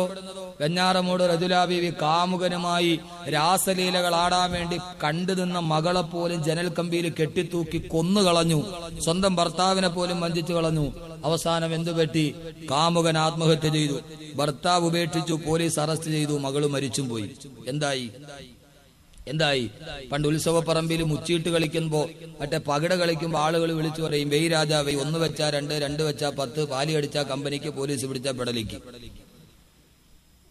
എന്ന് പറഞ്ഞ മാതിരി എല്ലാം നഷ്ടപ്പെട്ടു. ഭർത്താവില്ല, കാമുകനില്ല, മകളില്ല, സർവ്വതും നഷ്ടപ്പെട്ടു പോയി. ആ മനുഷ്യ സ്ത്രീ എന്ന് പറയുന്ന സ്ത്രീ ഇനി അവരുടെ ജീവിതം എന്താണ്? ഒരു നിമിഷം പിഴച്ചു പോയപ്പോ, ഇതാ ഞാൻ പറഞ്ഞത്, പെണ്ണെന്ന് പറഞ്ഞാൽ സ്ഫടികം പോലെയാണ്, താട വീണ് ചിതറിത്തെറിച്ചാൽ. ഇത് കേട്ടപ്പോ പറയണമെന്ന് തോന്നി. അതുകൊണ്ടാണ് ഈ വിഷയം സംഘാടകർ ചോദിച്ചപ്പോൾ ഖുർആനിലെ സ്ത്രീ എന്ന് പറയുന്നത്. അതുകൊണ്ട് എന്റെ പ്രിയപ്പെട്ട സഹോദരിമാരെ, നിനക്ക് ദുനിയാവ് നഷ്ടപ്പെട്ടു പോയും നിന്റെ ആഖിറവും നഷ്ടപ്പെട്ടു. നിന്റെ ദുനിയാവ് ഉണ്ടാവില്ല, എന്റെ ആഖിറം ഉണ്ടാവില്ല. അതുകൊണ്ട് ശ്രദ്ധിക്കീൻ. ഇവിടെ അള്ള പറഞ്ഞിട്ട് പറയും, ഇനി തക്കയ്തുന്ന, നിങ്ങൾക്ക് അള്ളാനെ പേടിയുണ്ടെങ്കിൽ എന്ന് പറഞ്ഞിട്ട് അള്ള ഇത് പറയുന്നു. രണ്ടാമത് എന്ത് ചെയ്യണം? വഖർന ഫീ ബുയൂതികുന്ന, നീ നിന്റെ വീടിന്റെ ഉള്ളിൽ അടങ്ങി ഒതിരിക്കണം. എന്റെ പ്രിയപ്പെട്ട ഭർത്താക്കന്മാരെ, നിങ്ങളൊന്ന് ശ്രദ്ധിക്കണേ. സ്ത്രീക്ക് അവളുടേതായ മതിൽക്കെട്ടുകളുണ്ട്. ആ മതിൽക്കെട്ടുകൾക്ക് അപ്പുറത്തേക്ക് നിന്റെ ഭാര്യയെ ചാടിച്ച് നീ പഠിപ്പിക്കരുത്. നിങ്ങൾക്ക് ഇഷ്ടപ്പെട്ടാലേ ശരി, ഇഷ്ടപ്പെട്ടില്ലേ. ഭാര്യ എന്ന് പറഞ്ഞാൽ പെണ്ണ് പോകേണ്ടടുത്ത് പെണ്ണ് പോകണം, ആണ് പോകേണ്ടടുത്ത് ആണ് പോകണം. കല്യാണം നടക്കണ ആഡിറ്റോറിയത്തിൽ ഏറ്റവും കൂടുതൽ ആണാണോ പെണ്ണാണോ? ആര്? പെണ്ണ്. രാവിലെ പറയും, ഇന്നൊറ്റ കല്യാണത്തിന് പോണ്ടേ, എനിക്ക് സമയം 200 രൂപ നീയും കൊടുത്തിട്ട് നീയും പോവും. എന്നിട്ട് നീ എവിടെ പോവും? ഭാര്യയുടെ കയ്യിൽ 200 രൂപയും കൊടുത്തിട്ട് കല്യാണ വീട്ടിൽ എഴുന്നള്ളിക്കാനുള്ളതാണോ? കല്യാണത്തിന് പോകേണ്ടത് നീയല്ലേ? ചെയ്യേണ്ടതുപോലെ ചെയ്ത് പഠിപ്പിക്കേണ്ടത്, കുടുംബത്തിന്റെ ബാലൻസ് തെറ്റാതെ നിർത്തേണ്ടത് പുരുഷനല്ലേ? എന്തിനാണ് അല്ലാത്തടുത്ത് പെണ്ണിനെ പറഞ്ഞു വിട്ടത്? എന്തിനാണ് അല്ലാത്തടുത്ത് പെണ്ണിനെ ഇറക്കി വിട്ടത്? പലചരക്ക് കടയിൽ സാധനം വാങ്ങിക്കാൻ കഴിവത് നീയല്ലേ പോകേണ്ടത്? അതല്ലെങ്കിൽ മുതിർന്ന ആൺമക്കളല്ലേ പോകേണ്ടത്? എല്ലാത്തിനും നീ കറങ്ങി നടക്കാൻ വേണ്ടി സമയം കാണുകയും ബാക്കിയുള്ള കാര്യം മുഴുവനും ഭാര്യ മേൽപ്പിക്കുകയും ചെയ്യുമ്പോ അല്ലാഹുവിന്റെ ഖുർആൻ പറഞ്ഞു, പാടില്ല. വഖർന ഫീ ബുയൂതികുന്ന, ഓ പെണ്ണേ, നീ നിന്റെ വീടിന്റെ ഉള്ളിൽ അടങ്ങി ഒതുങ്ങിയിരിക്കണേ. ഇനി ഭർത്താവിന്റെ സ്ഥലത്ത് ഒരു പെണ്ണിന് പോകേണ്ടി വന്നു. പഞ്ചായത്ത് ഓഫീസിൽ പോകണം, വില്ലേജ് ഓഫീസിൽ പോകണം, കറണ്ട് ചാർജ് അടയ്ക്കാൻ പോകണം, പലചരക്കടെ പോകണം, പച്ചക്കറി മേടിക്കാൻ പോകണം, ഇതെല്ലാത്തിനും പോകണം. പോയിക്കൊള്ളുക. പക്ഷെ എങ്ങനെ പോകണം? അല്ലാഹുവിന്റെ പ്രവാചകൻ പറഞ്ഞു, അയ്യും അംറഅത്തിൻ ഇസ്തഅതറത് ثم خرجت من بيتها فمرت على قوم ليجدوا ريحها فهي زانية. അല്ലാഹുവിന്റെ റസൂൽ പറഞ്ഞു, അയ്യും അംറഅത്തിൻ ഇസ്തഅതറത്, ഏതെങ്കിലും ഒരു പെണ്ണ് തന്റെ ഭർത്താവ് വിദേശത്ത് നിന്ന് അയച്ചു കൊടുത്ത പെർഫ്യൂം ഒന്നെന്റെ ശരീരത്തിലേക്ക് വാരിപ്പൂശി, എന്നിട്ട് അവൾ നിലക്കണ്ണാടിയുടെ മുമ്പിൽ നിന്ന് ഒരുങ്ങുകയാണ്. അവിടെ നിന്ന് അവൾ ഇറങ്ങി ഇറങ്ങി വീട്ടിൽ നിന്ന് വെളിയിലോട്ട് നടങ്ങി. എങ്ങോട്ടാണ്? ഫമറത്ത് അലാ ഖൗമിൻ ലിയജിദൂ റിഹഹാ. കണ്ടുകുടിയിൽ നിന്ന് നാവറമ്പലത്തോട്ട് പോകുന്ന ഈ റോഡിലൂടെ ആ പെണ്ണ് നടന്നു പോവുകയാ. ശരീരത്തിൽ വല്ലാത്ത പെർഫ്യൂമിന്റെ സുഗന്ധം ആഞ്ചു പൂശുന്നുണ്ട്. അട്രാക്ഷനുള്ള കളറുള്ള സാരി ചുറ്റിയിട്ടുണ്ട്. റസൂലുള്ള പറയുകയാണ്, എന്തിനാണ് അവള് പെർഫ്യൂം അടച്ചതെന്നറിയുമോ? ലിയജിദൂ റിഹഹാ. കടത്തിണ്ണയിലിരിക്കുന്ന ചെറുപ്പക്കാര് തന്നെ ഒന്ന് ശ്രദ്ധിച്ചാൽ കൊള്ളാമായിരുന്നു എന്ന ചിന്തയോടെ ഒരു പെണ്ണെങ്ങാനും പെർഫ്യൂം അടിച്ചാ സാരി വാരി ചുറ്റുമ്പോ അതിന്റെ കളറ് കാണുമ്പോ ചെറുപ്പക്കാര് കണ്ടിട്ട് തന്നെ ഒന്ന് നോക്കണമെന്ന ആഗ്രഹത്തോടെ ഒരു വസ്ത്രമെങ്ങാനും ഒരു പെണ്ണെടുത്തുടുത്താല് പെങ്ങള് കല്യാണത്തിന് വേണ്ടി പോകുമ്പോ ആ സമയത്ത് സാരി ചുറ്റുമ്പോ ചുരിദാറിടുമ്പോ ഏതെങ്കിലും ചെറുപ്പക്കാര് കാണട്ടെ എന്ന് പറഞ്ഞ് നിന്റെ വസ്ത്രം ഒരു ഭാഗത്ത് നിന്ന് മാറ്റിവെച്ചാൽ അവര് കാണട്ടെ എന്ന് പറഞ്ഞ് നീ അത് ധരിച്ചുകൊണ്ട് അവര് കാണാൻ വേണ്ടി റോഡിലൂടെ ആകർഷകമായി നടന്നു പോയാൽ അല്ലാഹുവിന്റെ റസൂല് പറയുകയാ, വഹിയ സാനിയാ വഹിയ സാനിയാ വഹിയ സാനിയാ. അവള് വ്യഭിചാരിയാണ്, അവള് വ്യഭിചാരിയാണ്, അവള് വ്യഭിചാരിയാണെന്ന് നബി മുഹമ്മദ് മുസ്തഫ. അവള് വ്യഭിചാരിയാണെന്നല്ല, അവള് വ്യഭിചരിക്കാൻ വേണ്ടി ചെറുപ്പക്കാരനെ ക്ഷണിച്ചവളാണ്. അവള് വ്യഭിചാരന്റെ ചെറുപ്പക്കാരന്റെ വികാരങ്ങളെ ഇളക്കി വിട്ടവളാണ്. വസ്ത്രധാരണത്തിലൂടെ മാദകമായ ഗന്ധത്തിലൂടെ അങ്ങനെ എങ്ങാനും ഇറങ്ങി നടന്ന വ്യഭിചരിക്കേണ്ട പെങ്ങള് വഹിയ സാനിയാ വഹിയ സാനിയാ വഹിയ സാനിയാ. അവള് വ്യഭിചാരിയാണ്, അവള് വ്യഭിചാരിയാണ്, അവള് വ്യഭിചരിക്കാൻ ക്ഷണിച്ചവളാണെന്ന് നബി മുഹമ്മദുർ റസൂലുള്ളാഹ്. ഭാഷ കടുത്തു പോയാലും ക്ഷമിക്കണം, പറയാതിരിക്കാൻ തരവില്ല. റസൂലുള്ള 3 പ്രാവശ്യം എന്ന് വഹിയ സാനിയ വഹിയ സാനിയ വഹിയ സാനിയ. അവള് സാനിയ മിർസാണെന്നല്ല, വഹിയ സാനിയ. അവള് വ്യഭിചാരിയാണ്, അവള് വ്യഭിചാരിയാണ്. വ്യഭിചരിക്കണ്ട. വസ്ത്രം എടുത്തുടുക്കുമ്പോ അഡ്ജസ്റ്റ്മെന്റ് ചെയ്യൂലേ, ഇത് ചെറുപ്പക്കാര് കാണട്ടെ. റോഡിൽ കൂടെ ഇറങ്ങി പോകുമ്പോ ഈ കണ്ടുകൂടിന്ന് വാവറമ്പലത്തോട്ട് പോണ വഴിയിൽ റോഡ് സൈഡിൽ ഇരിക്കണ ഈ കടത്തിണ്ണയിരിക്കണ ചെറുപ്പക്കാരില്ലേ, LMV എന്ന് പറഞ്ഞാൽ ലൈറ്റ് മോട്ടോർ വെഹിക്കിൾ അല്ല, ലോകമഹാവാളികള്. LMV ചെറുപ്പക്കാരിരിക്കുന്ന റോഡ് സൈഡിൽ അവരൊക്കെ ഒന്ന് കാണട്ടെ എന്ന് വിചാരിച്ചിട്ട് ഇച്ചിരി സുഗന്ധം അടിച്ചുകൊണ്ട് പോയാ എന്റെ ജീവിത പെണ്ണിന് സുഖം പൂശാൻ പറ്റുന്നത് 2 നേരത്താ. എപ്പോഴൊക്കെയാ അത്? ഒരു പെണ്ണ് 2 നേരത്തിലേ സുഗന്ധം പൂശാവൂ. ഒന്ന്, ഒരു പെണ്ണ് ഏറ്റവും നന്നായിട്ട് പൗഡറിട്ട് കണ്ണെഴുതി വാരിട്ട് കണ്ണെഴുതി പിന്നെ കവളത്തൊടുക്കത്തെ കുത്തി പൗഡർ വിട്ട് നല്ല വസ്ത്രവും എടുത്തിട്ട് അവള് നിൽക്കേണ്ടത് ആരുടെ മുമ്പിലാ? സ്വന്തം ഭർത്താവിന്റെ മുമ്പിലാണ്. ഒരു പെണ്ണിന് 2 സമയത്തെ പെർഫ്യൂം പൂശാവൂ. ഒന്ന് ഭർത്താവിന്റെ മുമ്പില് നന്നായിട്ട് വസ്ത്രമെടുത്ത് അവളുടെ സൗന്ദര്യം മുഴുവനും അവൾ പ്രദർശിപ്പിക്കേണ്ടത് ഭർത്താവിന്റെ മുമ്പിലാണ്. നിൽക്കുവോ ഭർത്താവിന്റെ മുമ്പില്? ഉച്ചയ്ക്ക് കടയിരുന്ന് ഭയങ്കര ചൂട്, ഇരുന്നിട്ട് ഇരിപ്പ് വരുന്നില്ല. ഭാര്യയെ വിളിച്ചിട്ട് വന്ന് പിന്നെ ഞാൻ വീട്ടിലോട്ട് വരിക എന്ന് പറഞ്ഞ് വീട്ടിൽ പോയി കോളിംഗ് ബെല്ല് അടിച്ചാൽ വന്നിരിക്കും. ആ രാവിലത്തെ മത്തി ചൂരെല്ലാം കൂടെ അതിന്റെ ചെതുമ്പലെല്ലാം കൂടെ ഈ സൈഡിൽ കറുത്ത് ഇവിടെ ഇരിപ്പുണ്ടായി മാക്സിയുടെ അവിടെ. കുറച്ച് മുഖത്തും കുറച്ച് കയ്യിലും ഒരു വെണ്ടയ്ക്ക ഒരു മുരിങ്ങയ്ക്കയും വെച്ച് കയ്യിലൊരു കത്തിയൊക്കെ വെച്ച് നിങ്ങൾ വന്നാ പോയില്ലേ? ഭർത്താവ് വീട്ടിലുള്ള സമയത്ത് അവസ്ഥ എന്താ? അങ്ങനെ ചെതുമ്പലും പിടിച്ചിരിക്കും. ആ ഷജറത്തിലേക്ക് പോകാൻ പറ്റൂ. എല്ലാം കഴിഞ്ഞ് പാവപ്പെട്ടവന് വരുന്നു. 5 മണിയാകുമ്പോൾ അവൻ ഇറങ്ങി വീണ്ടും അവൻ പോയിട്ട് ഏതായാലും പോയി കണ്ടുപിടി പോയി മർഹബാ സ്റ്റോജിൽ പോയി സോഡാറിങ്ങുള്ള കുടിച്ചിട്ടിരിക്കാന്ന് പറഞ്ഞ് അവനങ്ങ് പോകും. അവൻ വെളിയിൽ നിന്ന് ഇറങ്ങി കഴിയുമ്പോൾ പോയി നന്നായിട്ട് കുളിച്ച് മാക്സിയൊക്കെ എടുത്തിട്ട് പൗഡറൊക്കെ ഇട്ട് നന്നായിട്ട് കുളിച്ചൊരുങ്ങി അയലോക്കത്ത് പോയിട്ട് 40 നോട്ടീസിന്റെ വിത്തനയും പറഞ്ഞ് 7 മണിയാകുമ്പോൾ വീട്ടിൽ കയറിയിരുന്ന് പൈപ്പ് മഗ്രിബിന്റെ ബാങ്ക് വിളിക്കുമ്പോൾ പൈപ്പിൽ പോയി ഒതുവൊക്കെ എടുത്ത് നേരെ വന്ന് മുസല്ല എടുത്ത് ഫ്രണ്ടിൽ വെച്ച് 14 ഇഞ്ച് ടിവിയുടെ ഫ്രണ്ടിൽ പോയി റിമോട്ട് എടുത്ത് ബിസ്മില്ലാഹിർ റഹ്മാനിർ റഹീം നവൈതുൽ ഇഅ്തികാഫ ഇലാ അമാമി ഹാദൽ ടിവി ഇലാ നിഹായത്തി ഐഡിയ സ്റ്റാർ സിംഗർ അൽഹംദുലില്ലാഹ്. ഒരൊറ്റ ഇരിപ്പ്. അതുവരെ എന്തോ ഒരു മൊഞ്ച. അതിന് ഭർത്താവ് വീട്ടിൽ ഇരിക്കണ സമയത്തുണ്ടാ ഒരു ഭാര്യ യഥാർത്ഥത്തിൽ, ഞാനിതൊക്കെ ഒരു കുടുംബജീവിതം പറയുമ്പോൾ അതിന്റെ ഒത്തിരി വശങ്ങളിലേക്ക് പോകണം. നമ്മുടെ ഒരു പൊതു സ്റ്റേജിൽ പറയാൻ പറ്റില്ല.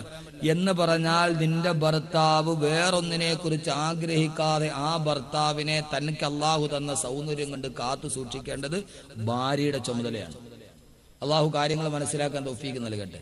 നാളെ ഇൻഷാ അല്ലാഹ് കുടുംബജീവിതമൊക്കെ പറയും. കബീർ ഉസ്താദ് അതൊക്കെ പറഞ്ഞു എന്നൊക്കെ നാളെ പറയും. അതുകൊണ്ട് ഞാൻ ഇൻഷാ അല്ലാഹ് കാര്യങ്ങളിലോട്ട് കിടക്കുകയാണ്. പിന്നെ 2ാമത് പെർഫ്യൂം പൂശ എപ്പോ? അള്ളാടെ മുമ്പിൽ നിൽക്കുമ്പോൾ. നിസ്കരിക്കാൻ നിൽക്കുമ്പോ അത്ര പൂശിയിട്ട് നിൽക്കുക. നിസ്കരിക്കാൻ നിൽക്കുമ്പോ അത്ര പൂശിയിട്ട് നിൽക്കും. എന്റെ പ്രിയപ്പെട്ട സഹോദരങ്ങളെ, അതുകൊണ്ട് ഖുർആൻ റസൂലുള്ള പറഞ്ഞു, നിന്റെ വസ്ത്രധാരണത്തിൽ പോലും നീ ശ്രദ്ധ പുലർത്തണം. അങ്ങനെ ഒരു ആഗ്രഹത്തോടെ വസ്ത്രം ധരിച്ചാളെ വിചാരത്തിന്റെ കുറ്റമാണ്. മൂന്നാമത്തേതാ? അല്ലാഹുവിന്റെ ഖുർആൻ പറയുന്നു, വലാ തബറജ്ന തബറുജൽ ജാഹിലിയ്യത്തിൽ ഉലാ. ജാഹിലിയ കാലഘട്ടത്തിലെ പെണ്ണുങ്ങൾ അടിഞ്ഞാടി നടന്നതുപോലെ പെണ്ണെ നീ സൗന്ദര്യ പ്രദർശനം നടത്താൻ പാടുള്ളതല്ല. ജാഹിലിയ കാലഘട്ടത്തിലെ അല്ലാഹുവിന്റെ റസൂല് കടന്നു വരുമ്പോ കാലഘട്ടത്തിലെ പെൺകുട്ടികൾ എങ്ങനെയാണോ നടന്നത്, അതേപോലെ പെണ്ണെ നീ അടിഞ്ഞാടി നടക്കാൻ പാടുള്ളതല്ല. അതുകൊണ്ട് എന്റെ സഹോദരങ്ങളോട് ഞാൻ ഓർമ്മിപ്പിക്കുകയാണ്, അല്ലാഹുവിന്റെ ഖുർആൻ പറയുന്നു, നിങ്ങൾ അങ്ങനെ ചെയ്തു പോകരുത്. അജ്ഞാന കാലഘട്ടത്തിലെ പെണ്ണുങ്ങൾ പോലെ എന്ന് പറഞ്ഞാൽ അജ്ഞാന കാലഘട്ടത്തിലെ പെണ്ണുങ്ങളുടെ അവസ്ഥ എന്താ നമ്മൾ കേട്ടിട്ടില്ലേ?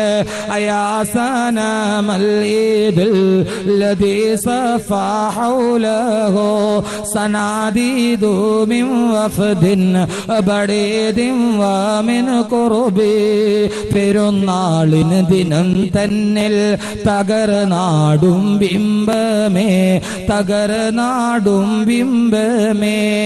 പെരുന്നാൾ ദിവസമായി കഴിഞ്ഞാൽ വിഗ്രഹങ്ങളുടെ ചുറ്റും വന്നിട്ട് ഉടുതുണി വലിച്ചെറിയുന്ന അവസ്ഥയാണ് അജ്ഞാന കാലഘട്ടത്തിൽ ഉണ്ടായിരുന്നെങ്കിൽ അള്ളാന്റെ ഖുർആൻ പറയുന്നു, നിന്റെ വസ്ത്രവിധാരണത്തിൽ ശ്രദ്ധിക്കണേ. ഇതുമായി ബന്ധപ്പെട്ട് ഞാൻ എന്റെ ഒരൊറ്റ സഹോദരിമാരോട് പറയുകയാണ്. അറിയുമല്ലോ, പ്രവാചകൻ നബി മുഹമ്മദ് മുസ്തഫ അള്ളാന്റെ റസൂല് മിഅ്റാജിന്റെ യാത്ര കഴിഞ്ഞ് തിരിച്ചു വരുമ്പോ റസൂലുള്ളാഹിനെ കാണാൻ അലി ഇബ്നു അബീ താലിബ് റളിയല്ലാഹു അൻഹു റസൂലുള്ളാഹിന്റെ വീട്ടിലെത്തുമ്പോഴേ ഒരു വല്ലാത്ത പൊട്ടിക്കരച്ചിൽ കേൾക്കാം. ആ സമയത്ത് ബഹുമാനപ്പെട്ട റസൂലുള്ളാഹി തന്റെ കാൽമുട്ടുകൾക്കിടയിലേക്ക് മുഖം പൂഴ്ത്തി വെച്ച് പൊട്ടിക്കരയുകയാണ്. അലി റളിയല്ലാഹു തആല അൻഹു ചോദിച്ചു, അത്രേ ഫിദാക അബീ വ ഉമ്മി യാ റസൂലല്ലാഹ് മല്ലദീ അബ്കാക യാ റസൂലല്ലാഹ്. എന്റെ മാതാവിനെക്കാളും എന്റെ പിതാവിനെക്കാളും ഞാൻ സ്നേഹിച്ച നബിയെ, മല്ലദീ അബ്കാക യാ റസൂലല്ലാഹ്, എന്താ നബിയെ കരയുന്നതെന്ന് ചോദിക്കുമ്പോ അള്ളാന്റെ റസൂല് പറഞ്ഞ മറുപടി എന്താണെന്നറിയുമോ? റസൂലുള്ള പറയുന്നു, അലിയെ എങ്ങനെയാണ് കരയാതിരിക്കുക? ഇന്നലെ പാതിരാത്രി ഉമ്മഹാനി റളിയല്ലാഹു അൻഹയുടെ വീട്ടിൽ കിടന്നുറങ്ങുമ്പോ ജിബ്രീൽ വന്നിട്ട് എന്നെ മിഅ്റാജിന്റെ യാത്ര കൊണ്ടുപോയി. സപ്തവാനങ്ങൾ എന്താണ്ടി കിടന്ന് അള്ളാന്റെ മുമ്പിലെത്തി. അവിടെ ചെന്ന് ഞാൻ ഇത്തലഅത്തുൽ ജന്നത വന്നാർ, സ്വർഗവും നരകവും കണ്ടുപോയി അലിയേ. ഇത്തലഅതു ഫിൽ ജന്നതി അക്സറു മിൻ ഉമ്മതി അൽ ഫുഖറാ. ഞാൻ സ്വർഗത്തിൽ ഏറ്റവും കൂടുതൽ കണ്ടത് എന്റെ സമൂഹത്തിൽപ്പെട്ട പാവങ്ങളെയാണ് അലിയേ. ജീവിതത്തിന്റെ രണ്ടറ്റം തമ്മിൽ കൂട്ടുമുട്ടിക്കാൻ പാടുപെടുന്ന, രാവിലെ മുതൽ വൈകുന്നേരം വരെ ഓട്ടോറിക്ഷ ഓടിക്കുന്ന പാവങ്ങളില്ലേ. തന്റെ ഭാര്യ ഓപ്പറേഷൻ കൊണ്ടുപോയി ലേബർ റൂമിൽ കയറ്റുമ്പോ കെട്ടിവെക്കാൻ പൈസ ഇല്ലാതെ തൊട്ടടുത്ത പെട്ടിപുരുഷ തമ്പുരാക്കന്മാരുടെ അടുക്കൽ വന്ന് മുതലാളി 1000 രൂപ കടം വേണമെന്ന് ചോദിക്കുമ്പോ എന്തുണ്ടടാ പകരം ഈട് വെക്കാനെന്ന് ചോദിച്ചിട്ടൊന്നുമില്ലാത്തവൻ പാവപ്പെട്ടവൻ കൈമലത്ത് നിൽക്കുമ്പോ അവന്റെ കുടിലിന്റെ ഉള്ളിൽ ചെന്നിട്ടവൻ വെള്ളം കോരാൻ വെച്ചിരിക്കുന്ന ചെമ്പുകലം പോലും പലിശയുടെ പേര് പറഞ്ഞ് ഈടുമായി കൊണ്ടുവന്ന് വെച്ചിട്ട് 1000-ന് 100 വെച്ച് വട്ടിപ്പലിശ മേടിക്കുന്ന പെട്ടിപുരുഷ തമ്പുരാക്കന്മാർ അവരെ നാളെ നരകത്തിന്റെ വിത്താണെന്ന് നബി മുഹമ്മദ് റസൂലുള്ളാഹ്. അള്ളാന്റെ പ്രവാചകൻ വീണ്ടും പറഞ്ഞു, ഞാൻ സ്വർഗ നരകത്തിൽ ഏറ്റവും കൂടുതൽ കണ്ടതാരെയെന്നറിയോ? ഇത്തലഅതു ഫിന്നാരി അക്സറു മിൻ ഉമ്മതി അന്നിസാ. നരകത്തിലെ ഞാൻ ഏറ്റവും കൂടുതൽ കണ്ടത് എന്റെ സമൂഹത്തിൽപ്പെട്ട പെൺകുട്ടികളെയാണ് അലിയേ. സ്ത്രീകൾ മുഴുവനും നരകത്തിൽ നിറഞ്ഞു നിൽക്കുകയാ. എന്നിട്ട് അല്ലാഹുവിന്റെ റസൂൽ പറഞ്ഞ എന്റെ ശബ്ദം കേൾക്കാൻ കണ്ടുകുടിയിൽ എത്തിച്ചേർന്ന എന്റെ പ്രിയപ്പെട്ട സഹോദരങ്ങളോട് സഹോദരി സഹോദരിമാരോട്, ഓരോ മാതാപിതാക്കളോട്, രാവിലെ 10ാം ക്ലാസ്സിൽ പഠിക്കുന്ന കുട്ടിയുടെ മുടി 2 ഭാഗത്തും വാലിട്ട് കെട്ടി തലയിൽ തുണിയിടാതെ മക്കളെ, പ്രായപൂർത്തിയാകാത്ത മക്കളെ പറച്ചുവിടുന്ന ഓരോ മാതാപിതാക്കളും കേട്ടുകൊള്ളുക. വസ്ത്രധാരണത്തെ കുറിച്ച് പറയുമ്പോൾ ഞാൻ ഓർമ്മിപ്പിക്കുന്നു പെങ്ങള്, അല്ലാഹുവിന്റെ റസൂല് പറഞ്ഞ കൂട്ടത്തിൽ ഞാനൊരു പെണ്ണിനെ കണ്ടു. യദ്ഖുലു ഫീ ഫമിഹാ അന്നാർ വയഖ്റുജു ഫീ ദുബരിഹാ വയലി ദിമാഉഹാ യദ്ഖുലു ഫീ ഫമിഹാ അന്നാർ. ആ പെണ്ണിന്റെ പിളർക്കപ്പെട്ട വായിലൂടെ നരകത്തിന്റെ തീനാളങ്ങൾ അകത്തേക്ക് പ്രവേശിക്കുകയാ. നരകത്തിന്റെ തീനാളങ്ങൾ ആ പെണ്ണിന്റെ വായിലൂടെ പ്രവേശിക്കുകയാ. വായിലൂടെ പ്രവേശിച്ച നരകത്തിന്റെ തീനാളങ്ങൾ അതാ വയഖ്റുജു ഫീ ദുബരിഹാ, അവളുടെ പൃഷ്ഠഭാഗത്തൂടെ വെളിയിലോട്ട് പോവുകയാ. വായിലൂടെ കയറിയിട്ട് മലദ്വാരത്തിലൂടെ വെളിയിലോട്ട് പോകുന്ന തീനാളങ്ങൾ ഓ തീയുടെ ചൂട് കാരണത്താൽ വയലി ദിമാഉഹാ, അവളുടെ തല 2ആയി പൊട്ടിപ്പിളർന്നിട്ട് ആ തലക്കുള്ളിൽ കിടക്കുന്ന തലച്ചോറ് മുഴുവനും നുരയും പതയുമായിട്ട് വെളിയിലോട്ടൊഴുകുകയാ. വൽ മലായികത്തു യസ്ബൂനൽ ഹമീമ അലാ റഅസിഹാ, മലക്കുകൾ തിളച്ചു മറിയുന്ന ചീഞ്ചലം അവളുടെ മുഖത്തോട്ട് കോരിയൊടുക്കുമ്പോ അവളുടെ മുഖത്തെ മാംസം മുഴുവനും ഉരുകി ഉരുകി താഴോട്ട് വീണിട്ട് എല്ലുകൾ മാത്രം പ്രത്യക്ഷപ്പെടുകയാ. മലക്കുകൾ കയ്യിലിരിക്കുന്ന ദണ്ടുകൊണ്ട് അവളെ ആഞ്ഞു പ്രഹരിക്കുകയാ.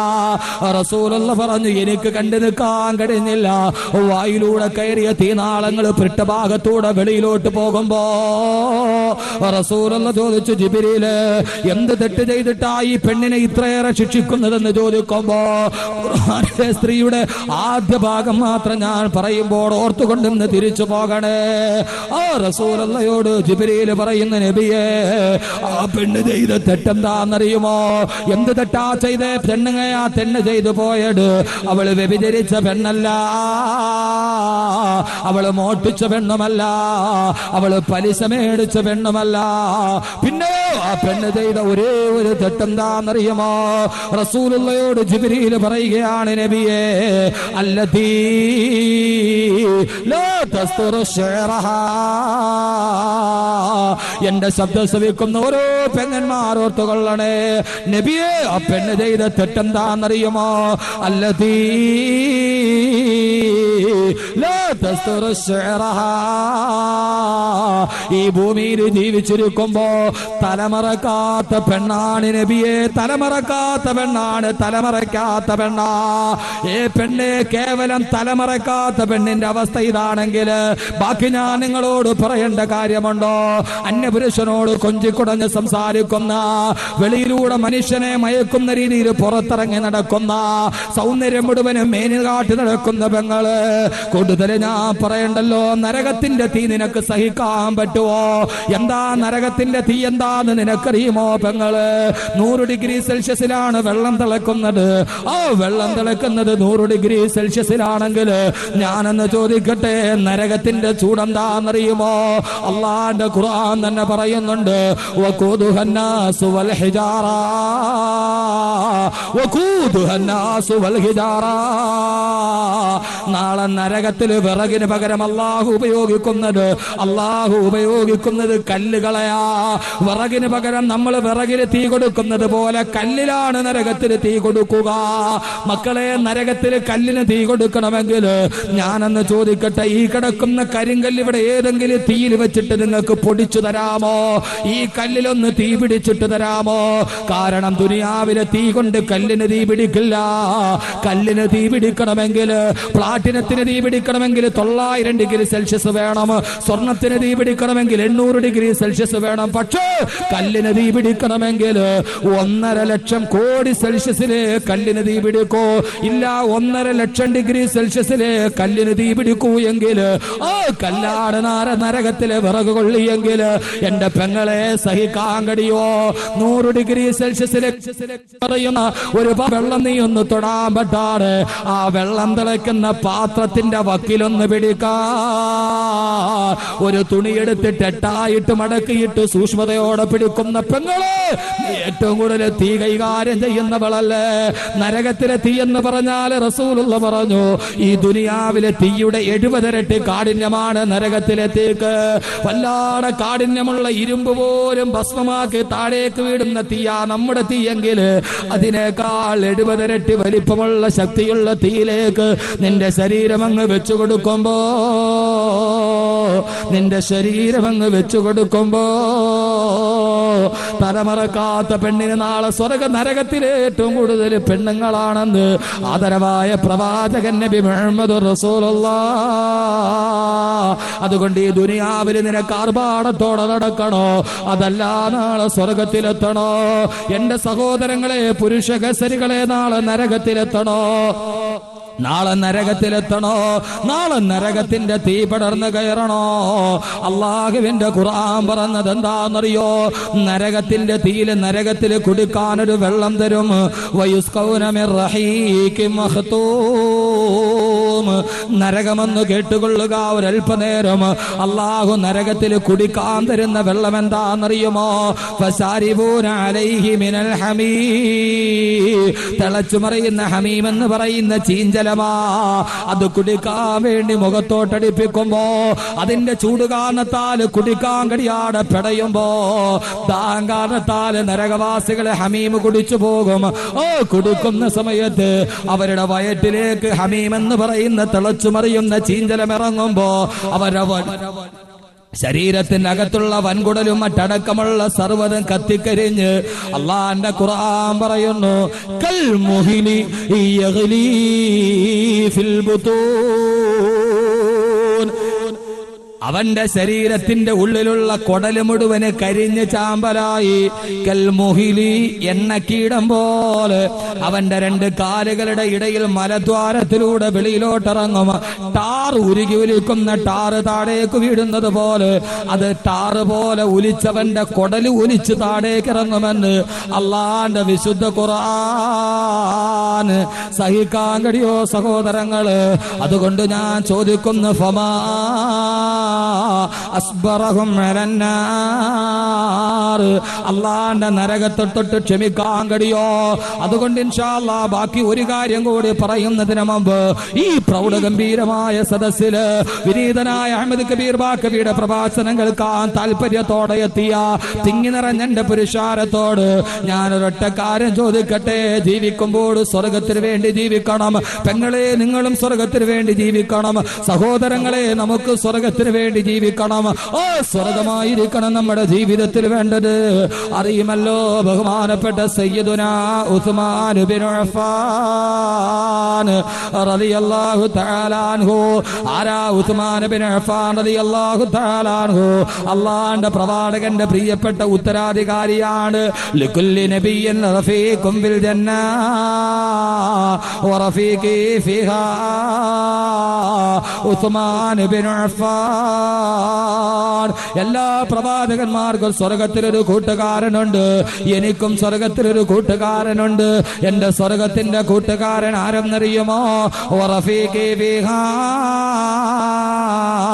ഉസ്മാൻ ബിൻ അഫ്ഫാൻ. സ്വർഗത്തിലെ കൂട്ടുകാരൻ ഈ നിൽക്കുന്ന ഉസ്മാൻ ബിൻ അഫ്ഫാൻ ആണെന്ന് അള്ളാഹുവിന്റെ റസൂല് കൈ ചൂണ്ടിക്കാണിച്ച ഉസ്മാൻ റളിയല്ലാഹു അൻഹു ഖലീഫയാകുമ്പോ ഉസ്മാൻ റളിയല്ലാഹു അൻഹുവിനെ വധിക്കാൻ വേണ്ടി കുറെ ആളുകൾ മുഴുവനും വട്ടം കൂടി. കൊട്ടാരത്തിലിരുന്ന് ഉസ്മാൻ റളിയല്ലാഹു തആല അൻഹു മുസല്ലയിൽ ഇരിക്കുമ്പോ എതിരാളികൾ കൊട്ടാരത്തിന്റെ വാതിലൂരി പിടിച്ച വാളുമായി നിൽക്കുകയാണ്. ഉപരോധം ഏർപ്പെടുത്തി. ഒരു തുള്ളി വെള്ളം പോലും കുടിക്കാൻ കിട്ടാതെ കൊട്ടാരത്തിന്റെ അകത്തേക്ക്, വീടിന്റെ അകത്തേക്ക് വെള്ളം പോലും കയറ്റി വിടുന്നില്ല.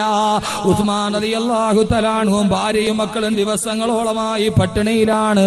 ആളുകൾ ഊരിപ്പിടിച്ച വാളുമായി കാത്തിരിക്കുകയാണ്. ഉസ്മാൻ റളിയല്ലാഹു അൻഹു മുസല്ലയിൽ ഇരുന്നു കൊണ്ട് ഖുർആൻ ഓതിക്കൊണ്ടിരിക്കും. തീർക്കുമ്പോ ഉസ്മാൻ റളിയല്ലാഹു അൻഹുവിന് സുന്നത്ത് നോമ്പാണ്. രാവിലെ ദിവസങ്ങളായി പട്ടിണി കിടന്നിട്ട് സുന്നത്ത് നോമ്പ് വിട്ടിട്ടില്ല. ഉസ്മാൻ റളിയല്ലാഹു അൻഹു മുസല്ലയിൽ സുന്നത്ത് നോമ്പ് പിടിച്ചിരിക്കുകയാണ്. ഒരു തുള്ളി വെള്ളം കുടിക്കാനില്ലാതെ തൊണ്ട വരളുകയാണ്. ജീവിതത്തിൽ ശരീരം മുഴുവനും ബലം നഷ്ടപ്പെടുകയാണ്.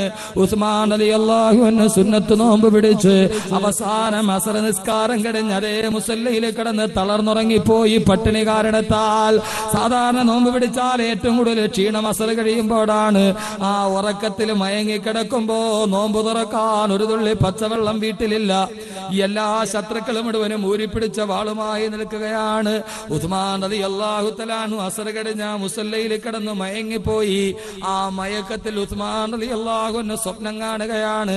ആരെയാണ് സ്വപ്നം കാണുന്നതെന്നറിയോ? അള്ളാഹു എനിക്കും നിങ്ങൾക്കും മരിക്കുന്നതിന് മുമ്പ് സൗഭാഗ്യം നൽകി അനുഗ്രഹിക്കട്ടെ. ആദരവായ നബി മുഹമ്മദ് റസൂലുള്ളാഹ് അള്ളാഹുവിന്റെ റസൂലിനെ സ്വപ്നത്തിൽ കാണുകയാണ്. എന്താണ് സ്വപ്നത്തിൽ കാണുന്നത്? നമ്മൾ എത്രയോ സ്വപ്നം കണ്ടിട്ടുണ്ട്. ഇതേവരെ നമുക്ക് ഇങ്ങനെ ഒരു സ്വപ്നം കാണാൻ കഴിഞ്ഞിട്ടുണ്ടോ? അള്ളാഹു മരിക്കുന്നതിന് മുമ്പ് റസൂലുള്ളാഹിന്റെ പൂമുഖമൊന്ന് കാണാൻ. മുഹമ്മദ് കി സീരത്ത് മുഹമ്മദ് കി ബാത്തേ സുനെ ഔർ സുനായേ യെ ജി ചാഹതാ ഹേ മദീന കോ ജായേ യെ ജി ചാഹതാ ഹേ മുഖദ്ദർ ബനായേ യെ ജി ചാഹതാ ഹേ. അല്ലാഹുവേ, മരിക്കുന്നതിന് മുമ്പ് ഞങ്ങളെല്ലാം കണ്ടിട്ടുണ്ട്. എത്രയോ കനവുകൾ കണ്ടിട്ടുണ്ട്. മരിക്കുന്നതിന് മുമ്പ് റസൂലുള്ളാഹിയുടെ സുറുമയിട്ടില്ലെങ്കിൽ പോലും ഇട്ടതുപോലെ തോന്നുമെന്ന് അബൂ ഹുറൈറ റളിയല്ലാഹു തആല അൻഹു പറഞ്ഞ ആ മുഖമൊന്ന് കാണാൻ അല്ലാഹു എനിക്കും നിങ്ങൾക്കും തൗഫീഖ് നൽകുമാറാകട്ടെ. ഉസ്മാൻ റളിയല്ലാഹു അൻഹു സ്വപ്നത്തിൽ കാണുന്ന റസൂലുള്ളാഹിയെ. എവിടെയാണ് റസൂലുള്ളാഹി? സ്വർഗ്ഗത്തിലിരിക്കുകയാണ്. വലതുഭാഗത്ത് അബൂബക്കർ റളിയല്ലാഹു അൻഹു ഉണ്ട്, ഇടതുഭാഗത്ത് ബഹുമാനപ്പെട്ട ഉമർ റളിയല്ലാഹു അൻഹു ഉണ്ട്. അവര് മൂന്നുപേരും കൂടി സ്വർഗ്ഗത്തിന്റെ വെള്ളം കുടിച്ച് ഭക്ഷണം കഴിച്ചു കൊണ്ടിരിക്കുകയാണ്. ആ സമയത്ത് റസൂലുള്ളാഹി ചോദിക്കുന്നു, ഉസ്മാൻ, ശത്രുക്കൾ ഉപരോധം ഏർപ്പെടുത്തിയിട്ട് കുടിക്കാൻ വെള്ളമില്ലാതെ തൊണ്ട വരളുന്ന ഉസ്മാൻ. ഉസ്മാൻ റളിയല്ലാഹു അൻഹു പറഞ്ഞു, അത് നബിയേ, തൊണ്ട വരളുകയാണ്. റസൂലുള്ളാഹി ചോദിച്ചു, ഉസ്മാൻ, ഉസ്മാൻ ഞങ്ങളുടെ കൂടെ വരുന്ന ഉസ്മാൻ അതല്ല ദുനിയാവിൽ തന്നെ ഇനിയും താമസിക്കുന്നു, അതല്ല ഞങ്ങളുടെ കൂടെ സ്വർഗത്തിലിരുന്ന് ഭക്ഷണം കഴിക്കാൻ വരുന്ന ഉസ്മാൻ. ഉസ്മാൻ റളിയല്ലാഹു അൻഹു ഉറക്കത്തിൽ മറുപടി പറയുന്നു, നബിയേ, ഞാനും വരുന്നു നബിയേ, അങ്ങയുടെ അടുത്തിരുന്ന് ഭക്ഷണം കുടിക്കാൻ ഞാൻ വരുന്നു നബിയേ. റസൂലുള്ളാഹി ചോദിച്ചു, ഉസ്മാൻ, നോമ്പ് തുറക്കാൻ ഒന്നുമില്ല? ഇല്ല നബിയേ. അതാ പള്ളിയിൽ മഗ്രിബിന്റെ ബാങ്ക് മുടങ്ങുന്നു. ഉസ്മാൻ റളിയല്ലാഹു അൻഹു മുസല്ലയിൽ തളർന്നു കിടക്കുന്നു. ആ കനവിൽ കിടന്നുകൊണ്ട് റസൂലുള്ളാഹി തന്റെ കൈ നീട്ടി. ആ കൈയിൽ നിന്ന് സ്വർഗത്തിന്റെ ജലം ഉസ്മാൻ റളിയല്ലാഹു അൻഹുവിന്റെ നാവിലേക്ക് ഇട്ടിട്ടിറങ്ങി. സഹോദരങ്ങളെ, എതിരാളികൾ ചുറ്റുഭാഗം പ്രതിസന്ധികൾ നിൽക്കുമ്പോ കിടന്ന കിടപ്പിൽ സ്വർഗത്തിന്റെ വെള്ളം കുടിച്ചിട്ട് നോമ്പ് തുറന്ന് ഈ ഭൂമിയിൽ ജീവിച്ച ബഹുമാനപ്പെട്ട സയ്യിദുനാ ഉസ്മാൻ ഇബ്നു അഫ്ഫാൻ റളിയല്ലാഹു തആല അൻഹു. അല്ലാഹു നമുക്കും ആ ഭാഗ്യം നൽകട്ടെ. ഇത്രയും വലിയ ഭാഗ്യം കിട്ടാൻ അവരൊക്കെ എന്ത് പറഞ്ഞാലും സ്വർഗത്തിന് വേണ്ടി ജീവിക്കുന്നവരാണ്. ഇൻഷാ അല്ലാഹ് അവസാനത്തെ ചരിത്രം പറയുന്നതിന് മുമ്പ് ഞാൻ ചോദിക്കുകയാണ്, ഉസ്മാൻ റളിയല്ലാഹു അൻഹു ജീവിതത്തിൽ ചെയ്യുന്ന ഏറ്റവും വലിയ പ്രതിഫലം ഏതാണെന്നറിയുമോ? എങ്ങനെയാണ് ഭൂമിയിൽ ഇരിക്കുമ്പോ സ്വർഗത്തിന്റെ വെള്ളം കിട്ടിയതെന്നറിയുമോ? അള്ളാഹുവിന്റെ റസൂൽ എപ്പോഴൊക്കെ ദീനിന് വേണ്ടി ആവശ്യം വന്ന് സദക്ക ചോദിക്കും. റസൂലുള്ള സഹാബത്തിനോട് ചോദിക്കും, ദീനിന് വേണ്ടി ആവശ്യം വന്നിരിക്കുന്നു, അള്ളാഹുവിന്റെ ദീനിന് വേണ്ടി ഒരു സദക്ക ചെയ്യാൻ ആരുണ്ട് ഈ കൂട്ടത്തിലെന്ന് ചോദിക്കുമ്പോ അള്ളാഹുവിന്റെ റസൂലിന്റെ അടുക്കൽ